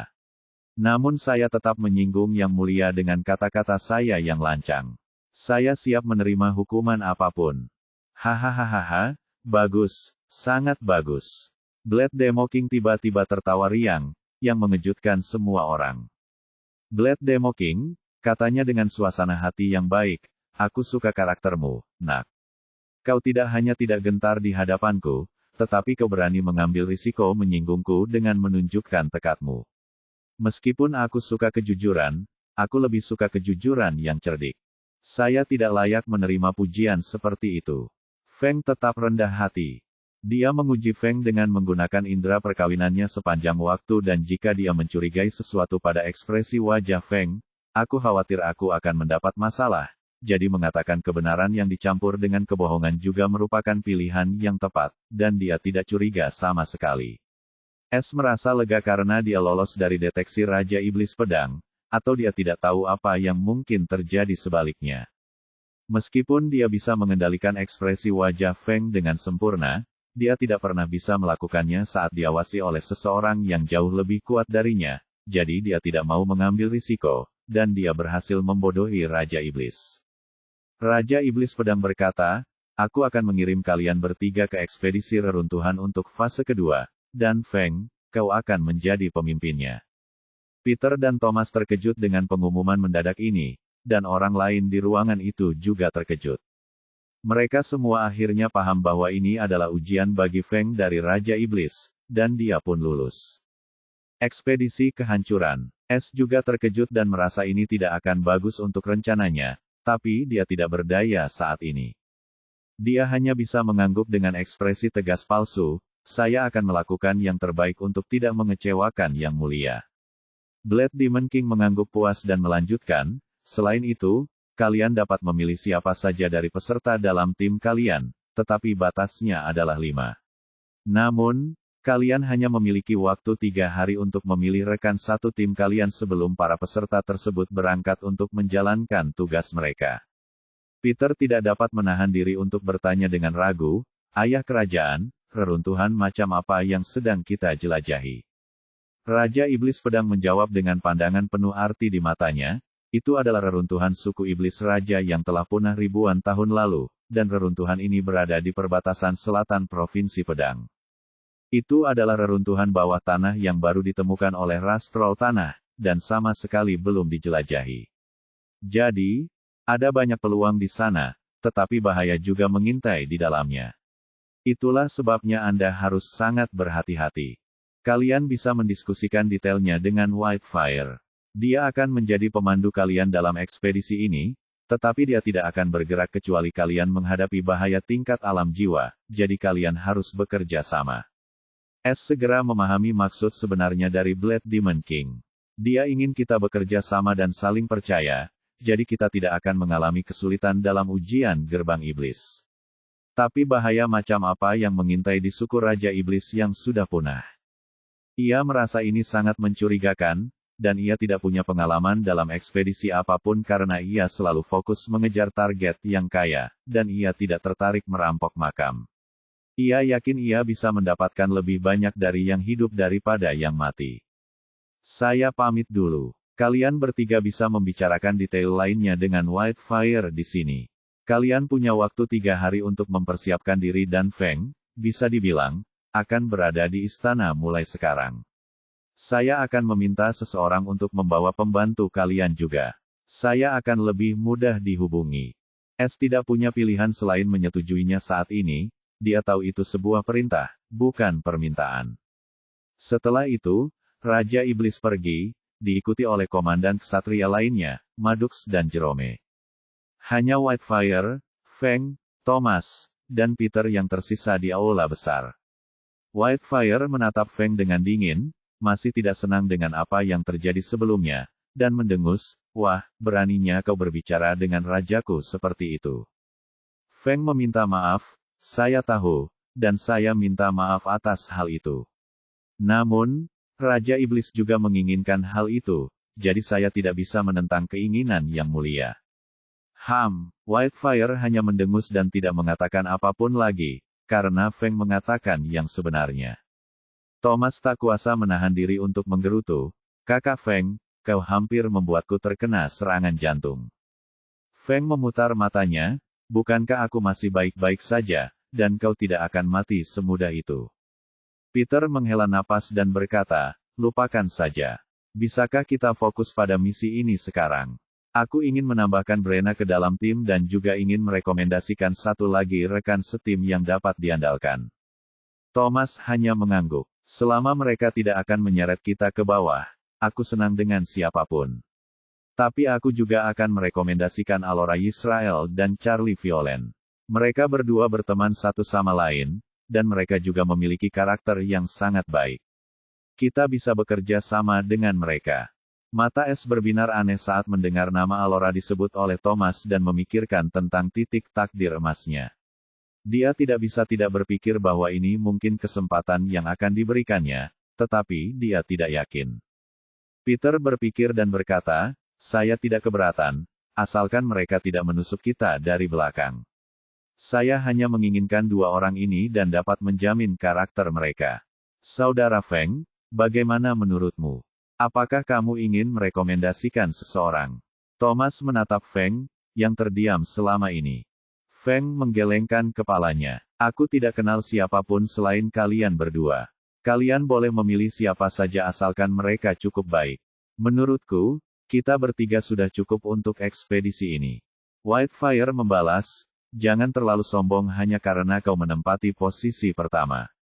Kau belum pernah melakukan ekspedisi ke reruntuhan suku iblis tua. Apakah kau pikir reruntuhan hanya terbentuk dari kehancuran? Biar aku beritahu padamu. Bab 438. Whitefire membalas, jangan terlalu sombong hanya karena kau menempati posisi pertama. Kau belum pernah melakukan ekspedisi ke reruntuhan suku iblis tua. Apa kau pikir reruntuhan bisa terbentuk hanya dengan kehancuran? Di dunia kita, reruntuhan pada dasarnya adalah tanah warisan yang ditinggalkan oleh tokoh-tokoh perkasa untuk generasi berikutnya. Reruntuhan dapat muncul dalam tiga bentuk, reruntuhan utuh, reruntuhan rusak, dan reruntuhan pecahan. Reruntuhan yang masih utuh itu adalah peninggalan lengkap dari suku-suku iblis kuno atau beberapa tokoh perkasa lainnya yang telah takluk dalam sejarah, dan reruntuhan semacam ini sangatlah berharga dan jarang muncul. Tetapi setiap kali mereka muncul, bahkan Raja Iblis akan berjuang untuk mendapatkan kesempatan menjelajahinya. Ada banyak bahaya di reruntuhan semacam ini juga, dan terkadang bahayanya melebihi hadiahnya juga.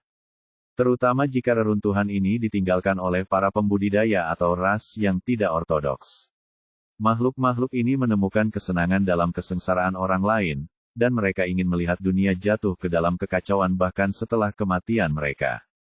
Adapun reruntuhan yang rusak, mereka tidak seperti reruntuhan yang utuh dan hanya memiliki peluang yang terbatas, tetapi mereka masih bisa menjadi sesuatu yang menantang surga jika Anda menemukan reruntuhan yang rusak dari kekuatan yang sangat kuat di zaman kuno.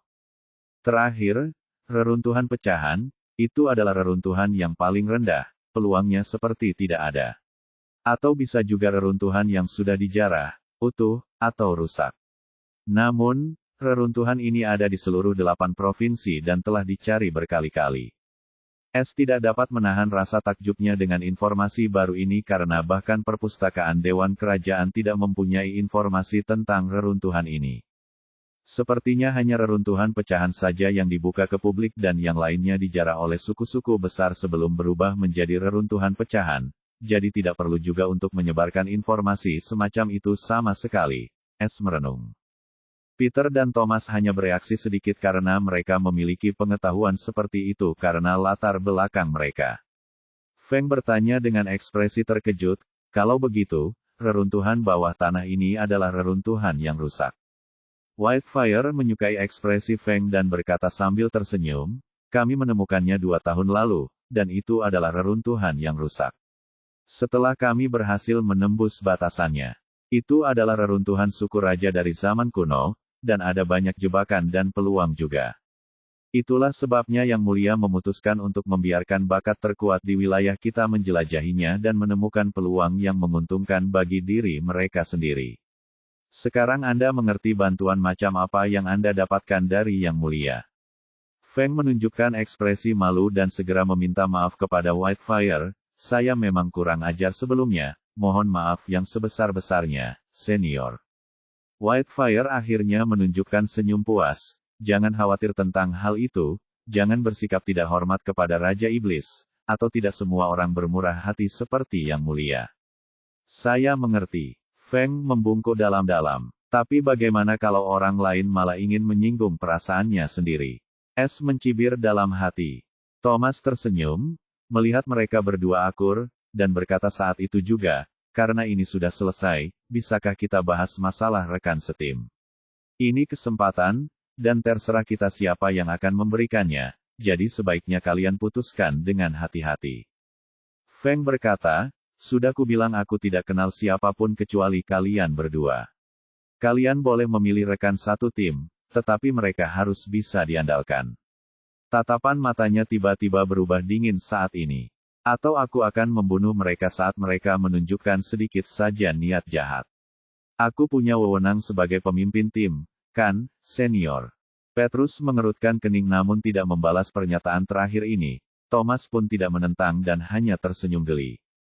Kau pemimpinnya. Aku tidak akan ikut campur dalam urusanmu, apapun yang terjadi, selama kau tidak bertindak berlebihan dengan wewenangmu. Whitefire tetap bersikap acuh tak acuh.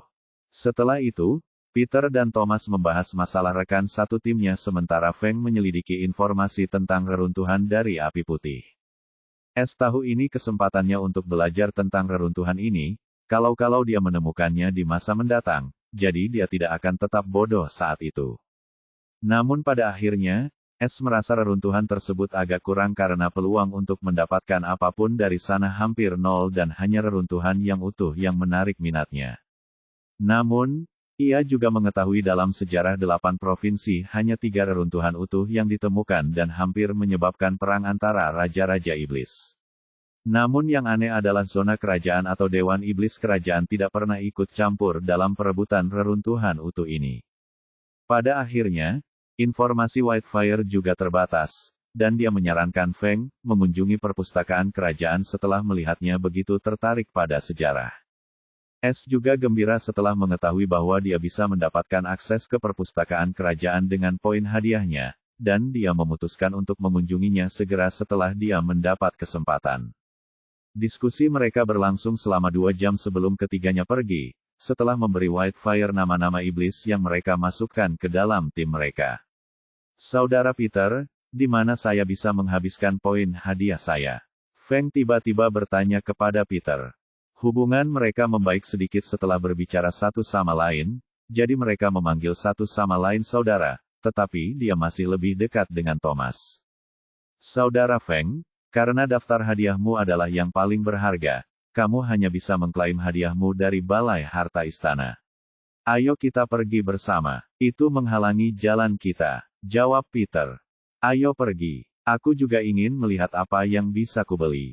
Thomas juga ingin menghabiskan poin hadiahnya. Kalau begitu, pimpin jalannya. Feng segera setuju. Mereka semua naik kereta Peter, yang cukup luas, seperti rumah kecil. Brenna juga ada di kereta, dan dia cukup merajuk, melihat Feng. Namun, Feng hanya menyapanya dan sama sekali tidak memedulikannya. Sebaliknya, Peter menenangkannya karena ia tidak ingin Feng tersinggung. Bagaimanapun, dia adalah pemimpin mereka dan jika dia mau, dia dapat dengan mudah menolak kehadirannya di tim, dan dia tidak akan dapat melakukan apapun.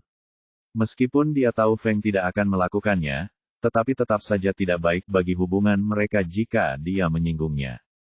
Kemudian kereta itu berhenti di depan sebuah bangunan mewah, dijaga oleh 2 ksatria perak.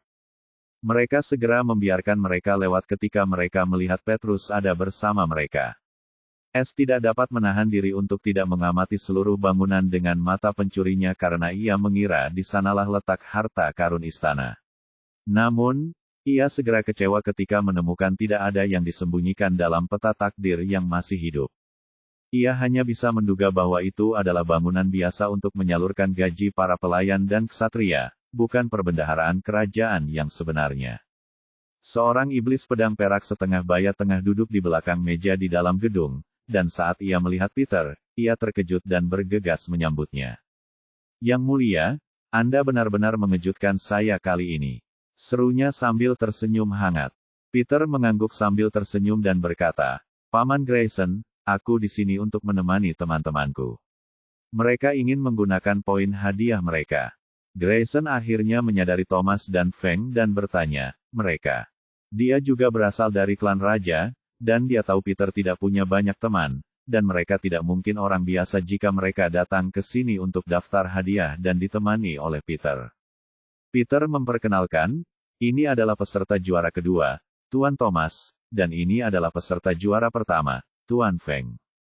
Mereka berdua dengan sopan menyapa Grayson, karena dia tampaknya memiliki hubungan yang baik dengan Peter. Kurang dari serong lebih besar dari, salam, Tuan Grayson, kurang dari, serong lebih besar dari. Grayson tersenyum hangat, oh, jangan, karena kalian teman-teman yang mulia memanggilku paman seperti dia. Merupakan kewajibanku juga untuk bertemu dengan dua orang jenius dari wilayah kekuasaan kita, terutama Earl Pedang yang sedang naik daun. Panggil saja aku Feng. Feng tersenyum sopan. Bagus, sangat bagus. Grayson sangat gembira dan mengajak mereka masuk. Ayo, ayo, aku sudah punya daftar hadiah untuk kalian semua. Selama kalian punya poin hadiah, kalian bisa membeli apa saja dari daftar hadiah itu. Peter tampaknya tidak tertarik dengan poin hadiah karena dia bisa mendapatkan apa saja selama dia mau. Tetapi Thomas dan Feng menelusuri buku putih yang diberikan kepada mereka oleh Grayson. Mata Es berbinar ketika dia melihat buku kecil di tangannya dan melihat hadiahnya. Garis bawah garis bawah garis bawah garis bawah garis bawah garis bawah garis bawah garis bawah. Daftar hadiah fase 1, peringkat pertama. Bagian batu ki. Batu ki kelas puncak -3 banding 1 batu ki sama dengan 100 poin hadiah. 10.000 tersedia. Batu ki kelas tinggi -3 banding 1 batu ki sama dengan 50 poin hadiah. 100.000 tersedia. Kelas menengah 3 batu ki, 1 batu ki sama dengan 10 poin hadiah. 1 juta tersedia. Batu ki kelas rendah -3 banding 1 batu ki sama dengan 1 poin hadiah. 10 juta tersedia. Bagian kedokteran. Pil kondensasi ki bela diri. Kelas tinggi 1 pil sama dengan 200 poin hadiah. 1000 tersedia. Pil pemulihan ki bela diri. Kelas tinggi 1 pil sama dengan 350 poin hadiah. 500 tersedia. Pil penyembuhan daging bela diri. Kelas tinggi 1 pil sama dengan 500 poin hadiah. 500 tersedia. Pil amarah berserker, bela diri. Kelas rendah 2, 1 pil sama dengan 1.500 poin hadiah. 10 tersedia. Penggunaan, menggunakan kekuatan asli konsumen 10 kali lipat dan terbebas dari rasa sakit apapun selama efek pil masih ada. Batas waktu, 10 menit. Peringatan, pil berserker rage memiliki efek samping yang mengerikan, dan pengguna tidak dapat bergerak selama 5 jam setelah efeknya berakhir. Mengonsumsi 2 pil atau lebih sekaligus dapat menyebabkan penyimpangan ki. Gunakan dengan hati-hati. Bab 439. Bahasa Indonesia, garis bawah garis bawah garis bawah garis bawah garis bawah garis bawah garis bawah. Koma, bagian jimat. Jimat pedang api, bela diri. Kelas tinggi 1, 5.000 poin hadiah. 1 tersedia. Thunder Escape Talisman, bela diri. Kelas tinggi 1, 7.000 poin hadiah. 1 tersedia. Jimat cahaya kilat jiwa. Bintang 9, 10.000 poin hadiah. 1 tersedia. Bagian harta karun. Pedang petir, senjata kelas 2, 5.000 poin hadiah. Pedang bulan platinum, senjata rune kelas rendah 3, 10.000 poin hadiah. Pertahanan emas pelindung tubuh ringan kelas 2, 7.000 poin hadiah. Pertahanan platinum pelindung tubuh penuh kelas rendah 3, 10.000 poin hadiah. Cincin pelindung persenjataan, aksesori rahasia pertahanan kelas rendah 2, 10.000 poin hadiah. Koma. Penyimpanan ki otonom, harta karun kelas menengah 3, 15.000 poin hadiah. Deskripsi, kemampuan untuk menyimpan ki bela diri dan menariknya untuk digunakan. Batu perisai api hitam, harta karun pertahanan kelas 3, 20.000 poin hadiah. Deskripsi, batu ini dapat menyerap dan menyimpan sejumlah besar ki dari batu ki, hanya kelas 2 atau lebih tinggi, lalu melepaskan ki tersebut ke dalam penghalang api gelap, membentuk perisai yang dapat memblokir serangan alam inti sungai puncak. Bahasa Indonesia, garis bawah garis bawah garis bawah garis bawah garis bawah garis bawah. Es tidak bisa menahan senyum, melihat isi daftar hadiah. Meskipun hadiah yang diberikan pada bagian pil dan jimat kualitasnya rendah, hadiah tersebut cukup menarik bagi ahli alam sungai manapun. Akan tetapi, mereka juga tidak dapat menerobos ke alam berikutnya sebelum ujian, jadi banyak di antaranya yang tidak berguna bagi mereka, terutama pil kondensasi dan batu ki. Lebih jauh lagi, S juga menemukan item yang diminta oleh floor manager untuk dibelinya, dan anehnya, nama item tersebut adalah Darkfire Silkstone, dan item tersebut bernilai 20.000 poin hadiah. Itu adalah suatu benda yang tidak diketahui, dan itu merupakan harta pertahanan yang cukup berguna, namun itu tidak cukup untuk membangkitkan minat seseorang dari perkumpulan iblis kehidupan dan membuat mereka membayar 2 kali lipat jumlahnya. Mungkinkah orang itu mengambilnya untuk sesuatu yang lain, atau suku pedang telah mengambilnya untuk sesuatu yang lain, dan benda itu memiliki kegunaan lain? Mata S berbinar karena ketidakpastian, haruskah aku membelinya? Tidak ada yang menarik bagiku kecuali jimat-jimat itu, tetapi aku punya jimatku sendiri, jadi. Feng memandang Grayson dan bertanya dengan sopan, Paman Grayson, saya ingin tahu berapa banyak poin hadiah yang saya perlukan untuk memasuki perpustakaan kerajaan. Grayson menjawab sambil tersenyum, oh, kau ingin memperoleh keterampilan dan teknik dari perpustakaan kerajaan. Kau tidak perlu repot-repot. Ada daftar keterampilan dan teknik khusus yang dapat kau pilih. Namun, Feng menggelengkan kepalanya dan berkata, tidak, aku tidak menginginkan keterampilan atau teknik apapun, melainkan pengetahuan tentang reruntuhan kuno. Tuan Api Putih mengatakan kepadaku bahwa aku dapat memasuki perpustakaan kerajaan selama aku memiliki poin hadiah. Grayson tercengang saat mendengar tanggapan Feng yang tidak tertarik, dan dia tampak tidak bercanda sama sekali. Namun dia tetap menjawab, benarkah?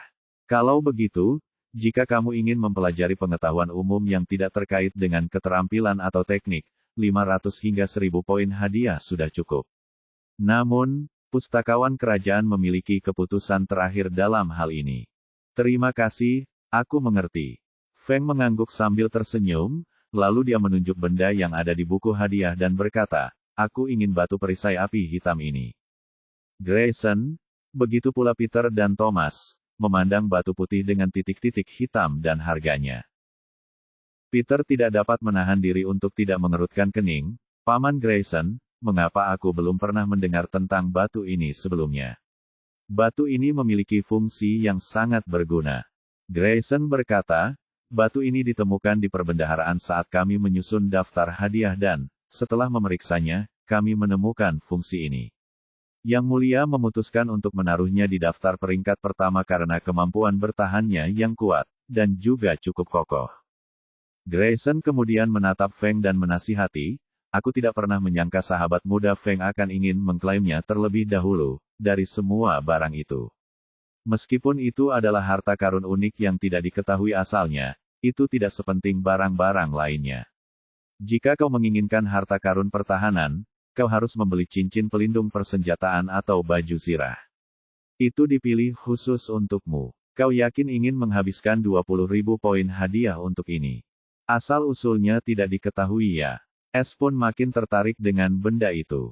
Feng dengan bijaksana menjawab, terima kasih atas niat baikmu, Paman Grayson, tetapi aku hanya kekurangan harta pertahanan dan baju besi bukanlah pilihanku, dan cincin pelindung persenjataan sudah bernilai 10.000 poin hadiah, tetapi nilainya lebih rendah dari batu perisai api gelap ini. Jadi, aku yakin aku menginginkan ini. Kata-kata Feng cukup masuk akal bagi Grayson, jadi dia tidak banyak berpikir dan setuju, asalkan kamu puas dengan itu. Kalau bukan perintah ketat dari Yang Mulia, aku akan memberimu lebih banyak poin hadiah untuk dibelanjakan. Dia tampak menyesalinya. Aku tahu. Terima kasih atas pertimbanganmu. Feng tampak bersyukur. Setelah itu, Thomas juga memilih beberapa pil jiwa, jimat, dan harta karun pertahanan. Bagian obat-obatannya dipenuhi dengan pil jiwa, tetapi harganya cukup mahal, jadi dia hanya bisa memilih dalam jumlah terbatas. Grayson diam-diam mencatat pembelian mereka lalu mengeluarkan barang-barang itu dari cincin penyimpanannya. S akhirnya mengerti di mana barang-barang itu berada, dan dia ingin mencopet cincin penyimpanan Grayson, tetapi dia tahu dia tidak akan bisa menyimpannya lama-lama, jadi dia menahan keinginan mencurinya. Setelah mengumpulkan barang-barang mereka, mereka mengucapkan selamat tinggal kepada Grayson dan meninggalkan gedung itu. Brenna sedang menunggu di kereta. Dia sama seperti Peter, sama sekali tidak tertarik dengan daftar harta karun, jadi dia tidak ikut dengan mereka sebelumnya. Kastil Iblis Pedang itu juga berada tidak jauh dari aula perbendaharaan, dan terbuat dari marmer putih dengan pola perak yang indah. Peter dan Brenna berpisah dengan Thomas dan Feng di kastil, sementara Thomas menuntun Feng menuju halamannya, tempat Millie sedang menunggu. Dia tidak berpartisipasi dalam kompetisi ini karena Thomas mengatakan dia sedang mengembangkan keterampilan rahasia, dan butuh waktu sekitar 1 tahun untuk menguasainya. Malam harinya, seorang pelayan datang kepada Feng dengan pesan bahwa para pembantunya telah tiba di halaman rumahnya. Dia pun mengucapkan selamat tinggal kepada Thomas dan Millie, lalu pergi bersama pelayan itu. Kastil Iblis Pedang itu cukup besar, dan mereka semua berada di kastil timur, yang disediakan untuk tamu seperti mereka. Dari Thomas, dia mengetahui bahwa semua utusan Bilah Pedang tinggal di kastil Bilah Barat dan kastil Selatan dan Utara diperuntukkan bagi klan Iblis Bilah Perak, sedangkan kastil Bilah Tengah adalah tempat tinggal keluarga raja. Dolly dan Flora menunggu Feng dengan ekspresi gelisah karena mereka mengira ada sesuatu yang salah ketika mendengar mereka dipanggil ke Istana Pedang. Namun setelah mendengar bahwa ia diperintahkan untuk tinggal di istana, mereka merasa lega, dan itu juga merupakan hal yang baik bagi mereka karena tidak akan ada seorang pun yang berani menimbulkan masalah lagi. Akhirnya sendirian, Es mendesah agak lelah saat memasuki kamarnya karena hari ini sungguh melelahkan, terutama pertemuan dengan Raja Iblis Pedang. Aku telah menempuh perjalanan panjang dari manusia biasa hingga menjadi pencuri dan berbohong di hadapan Raja Iblis Alam Manifestasi Jiwa, siapa sangka, Es memandang keluar jendela ke langit keemasan yang perlahan menggelap dan tak dapat menahan diri untuk mengenang sambil tersenyum tipis, namun ada kesepian yang mendalam di matanya. Es mengalihkan pandangannya setelah beberapa saat lalu memeriksa ruangan itu untuk mencari susunan atau formasi pengintaian, dan ruangan itu bersih. Ia lalu mengeluarkan sebuah batu berbentuk oval seukuran telapak tangan yang berwarna putih tetapi memiliki titik-titik hitam kecil di seluruh permukaannya yang halus seperti giok. Dia menuangkan sedikit ki tanah ke dalamnya, dan sesaat kemudian, penghalang api gelap mengelilinginya. Lebih jauh lagi, dia bahkan merasakan panas yang menyengat saat berdiri di tengahnya. Apakah itu sebabnya sang alkemis menginginkannya? Api hitam ini mungkin ada gunanya dalam alkimia. Es menebak sambil berhenti menuangkan ki ke dalamnya. Kemudian, sebuah batu ki tingkat 2 muncul di tangannya dan saat dia menariknya mendekati batu oval, batu itu tiba-tiba bergetar sebelum ki di batu ki itu mulai terhisap dengan liar ke dalam batu oval itu, dan baru saat batu ki itu berubah menjadi debu, daya hisapnya pun lenyap. Mata Es berubah tajam, dan ki hijau berubah menjadi ki gelap yang dipenuhi percikan petir. Pada saat ini, saat dia menggunakan kegelapan surgawinya, ki batunya tiba-tiba bergetar, matanya menyipit, Es berhenti menggunakan haki-nya dan batunya kembali normal. Pasti ada yang salah dengan batu ini. Es bertanya, sistem, bisakah kamu menilai batu ini? Kurang dari serong lebih besar dari 50.000 TP diperlukan.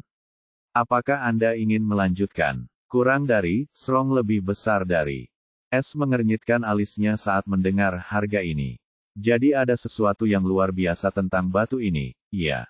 Lakukan saja. Tepat pada saat berikutnya, TP dipotong. Sama dengan kurang dari, serong lebih besar dari. Kurang dari serong lebih besar dari telur burung surga neter, kurang dari, serong lebih besar dari.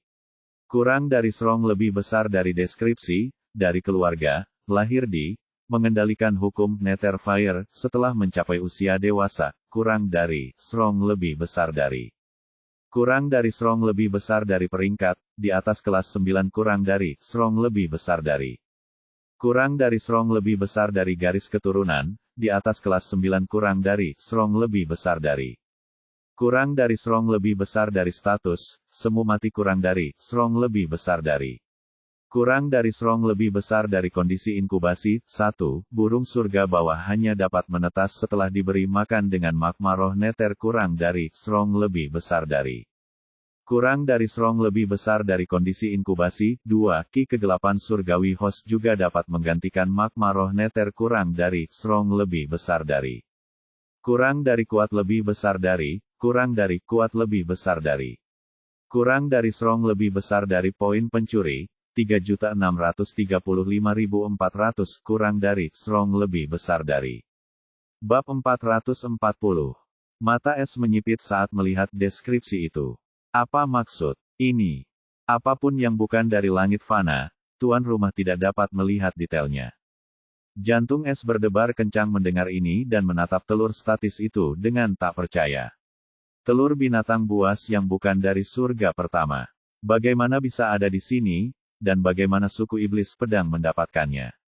Selain itu, garis keturunan dan pangkat burung ini berada di atas tingkat 9, dan ia dapat mengendalikan hukum seperti Netherfire di masa dewasanya yang kedengarannya mengerikan. Makhluk macam apa yang dapat mengendalikan hukum? Aku bahkan dapat menetaskannya dengan hadkiku. S masih agak bingung dengan penemuan luar biasa ini dan bertanya, sistem, apakah ini juga makhluk kegelapan? Dan mengapa ia bisa disimpan dalam cincin penyimpanan meskipun ia makhluk hidup? S menyaksikan Grayson mengambil telur ini dari cincin penyimpanannya dan makhluk hidup apapun tidak akan tersimpan di cincin penyimpanan, dan ini juga akan menarik perhatian Raja Iblis, dan telur itu tidak akan berada di tangannya sekarang jika itu terjadi. Ya, ini adalah makhluk kegelapan. Adapun mengapa ia dapat disimpan dalam cincin penyimpanan, meskipun ia adalah makhluk hidup, itu karena status pseudodet. Karena keadaan ini, hampir mustahil untuk mengidentifikasi telur burung surga bawah dari paduan api Nether, yang juga berperingkat di atas tingkat 9 dan telur ini juga dapat meniru kemampuan yang sama dari perisai bawah dari paduan api Nether.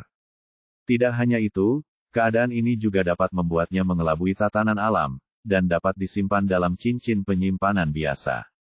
Selama telur tidak bertemu dengan sesuatu yang lebih tinggi derajatnya dari dirinya, telur tidak akan pecah tidak peduli seberapa besar kekuatan yang ditemuinya. Begitulah cara burung cendrawasih bertahan hidup dari predator alaminya juga. Hebat sekali, seru S sambil menatap telur seperti giok di tangannya dengan gembira. Kali ini dia menemukan harta karun. Sepertinya suku iblis pedang telah menyentuhnya tanpa mereka sadari, dan mereka hanya menganggapnya sebagai harta pertahanan dan menyimpannya. Aku heran jika Raja Iblis mengetahui nilai sebenarnya dari benda itu, dia mungkin akan mati karena menyesal. S menyeringai penuh semangat. Tiba-tiba matanya berbinar penuh pengertian, mungkinkah sang alkemis entah bagaimana mendapatkan sebuah catatan kuno yang menguraikan tentang paduan api bawah, dan dia juga mengira keduanya sama. Itu sangat mungkin, dan dia mungkin ingin menggunakannya untuk menempa harta karun yang kuat. Heh, kau ingin menipuku. Bermimpilah. S mendengus mengejek. Namun, ekspresi puas dirinya tiba-tiba berubah. Tidak, jika aku tidak menyerahkannya, dia mungkin akan mulai menyebarkan informasi tentang paduan api bawah. Bukankah semua orang akan mencariku saat itu? Bahkan zona kerajaan mungkin tertarik jika mereka tahu tentang peringkat logam api bawah. Meskipun itu tidak benar, apakah mereka akan percaya padaku? Aku harus menyerahkannya saat itu. Atau jika alkemis itu memberitahu seseorang dengan pikiran egois, mereka bahkan mungkin ingin membunuhku agar aku tutup mulut. Sialan. S tiba-tiba merasa bahwa telur ini adalah masalah yang panas saat ini, dan jika dia tidak memainkannya dengan baik, dia mungkin harus membuang identitas Feng terlebih dahulu. Lebih jauh lagi, dia harus membuangnya dengan cara yang benar. Dia tidak boleh membiarkan siapapun tahu bahwa Feng adalah pencuri yang dicari selama ini. Tidak hanya orang-orang di sekitar Feng yang akan mengalami nasib tragis, tetapi ini juga akan menyebabkan badai yang luar biasa karena ini berarti pencuri langit dapat menipu kontrak kesetiaan Dewan Iblis Kerajaan. Pada saat itu, tidak hanya akan ada satu orang dari zona kerajaan yang mengejarnya, dan dia mungkin akan memberitahu Kaisar Iblis. Jantungnya berdebar-debar hanya dengan memikirkannya karena dia tidak bisa bersembunyi dari Kaisar Iblis dan hanya bisa berlari. Aku harus membunuhnya dan siapapun yang tahu tentang ini. S memancarkan niat membunuh yang belum pernah ada sebelumnya. Karena dia tidak ingin memberikan binatang berharga yang dapat mengendalikan hukum itu adalah harta paling berharga yang dimilikinya selain kompas takdir pencuri abadi. Sistem, berapa banyak ki yang dibutuhkan telur ini sebelum menetas? Tanya S. Host dapat menyimpannya di ruang pencuri hidup. Itu akan menyelesaikan masalah lingkungan dan menuangkan ki kegelapan surgawi setiap 3 hari sekali.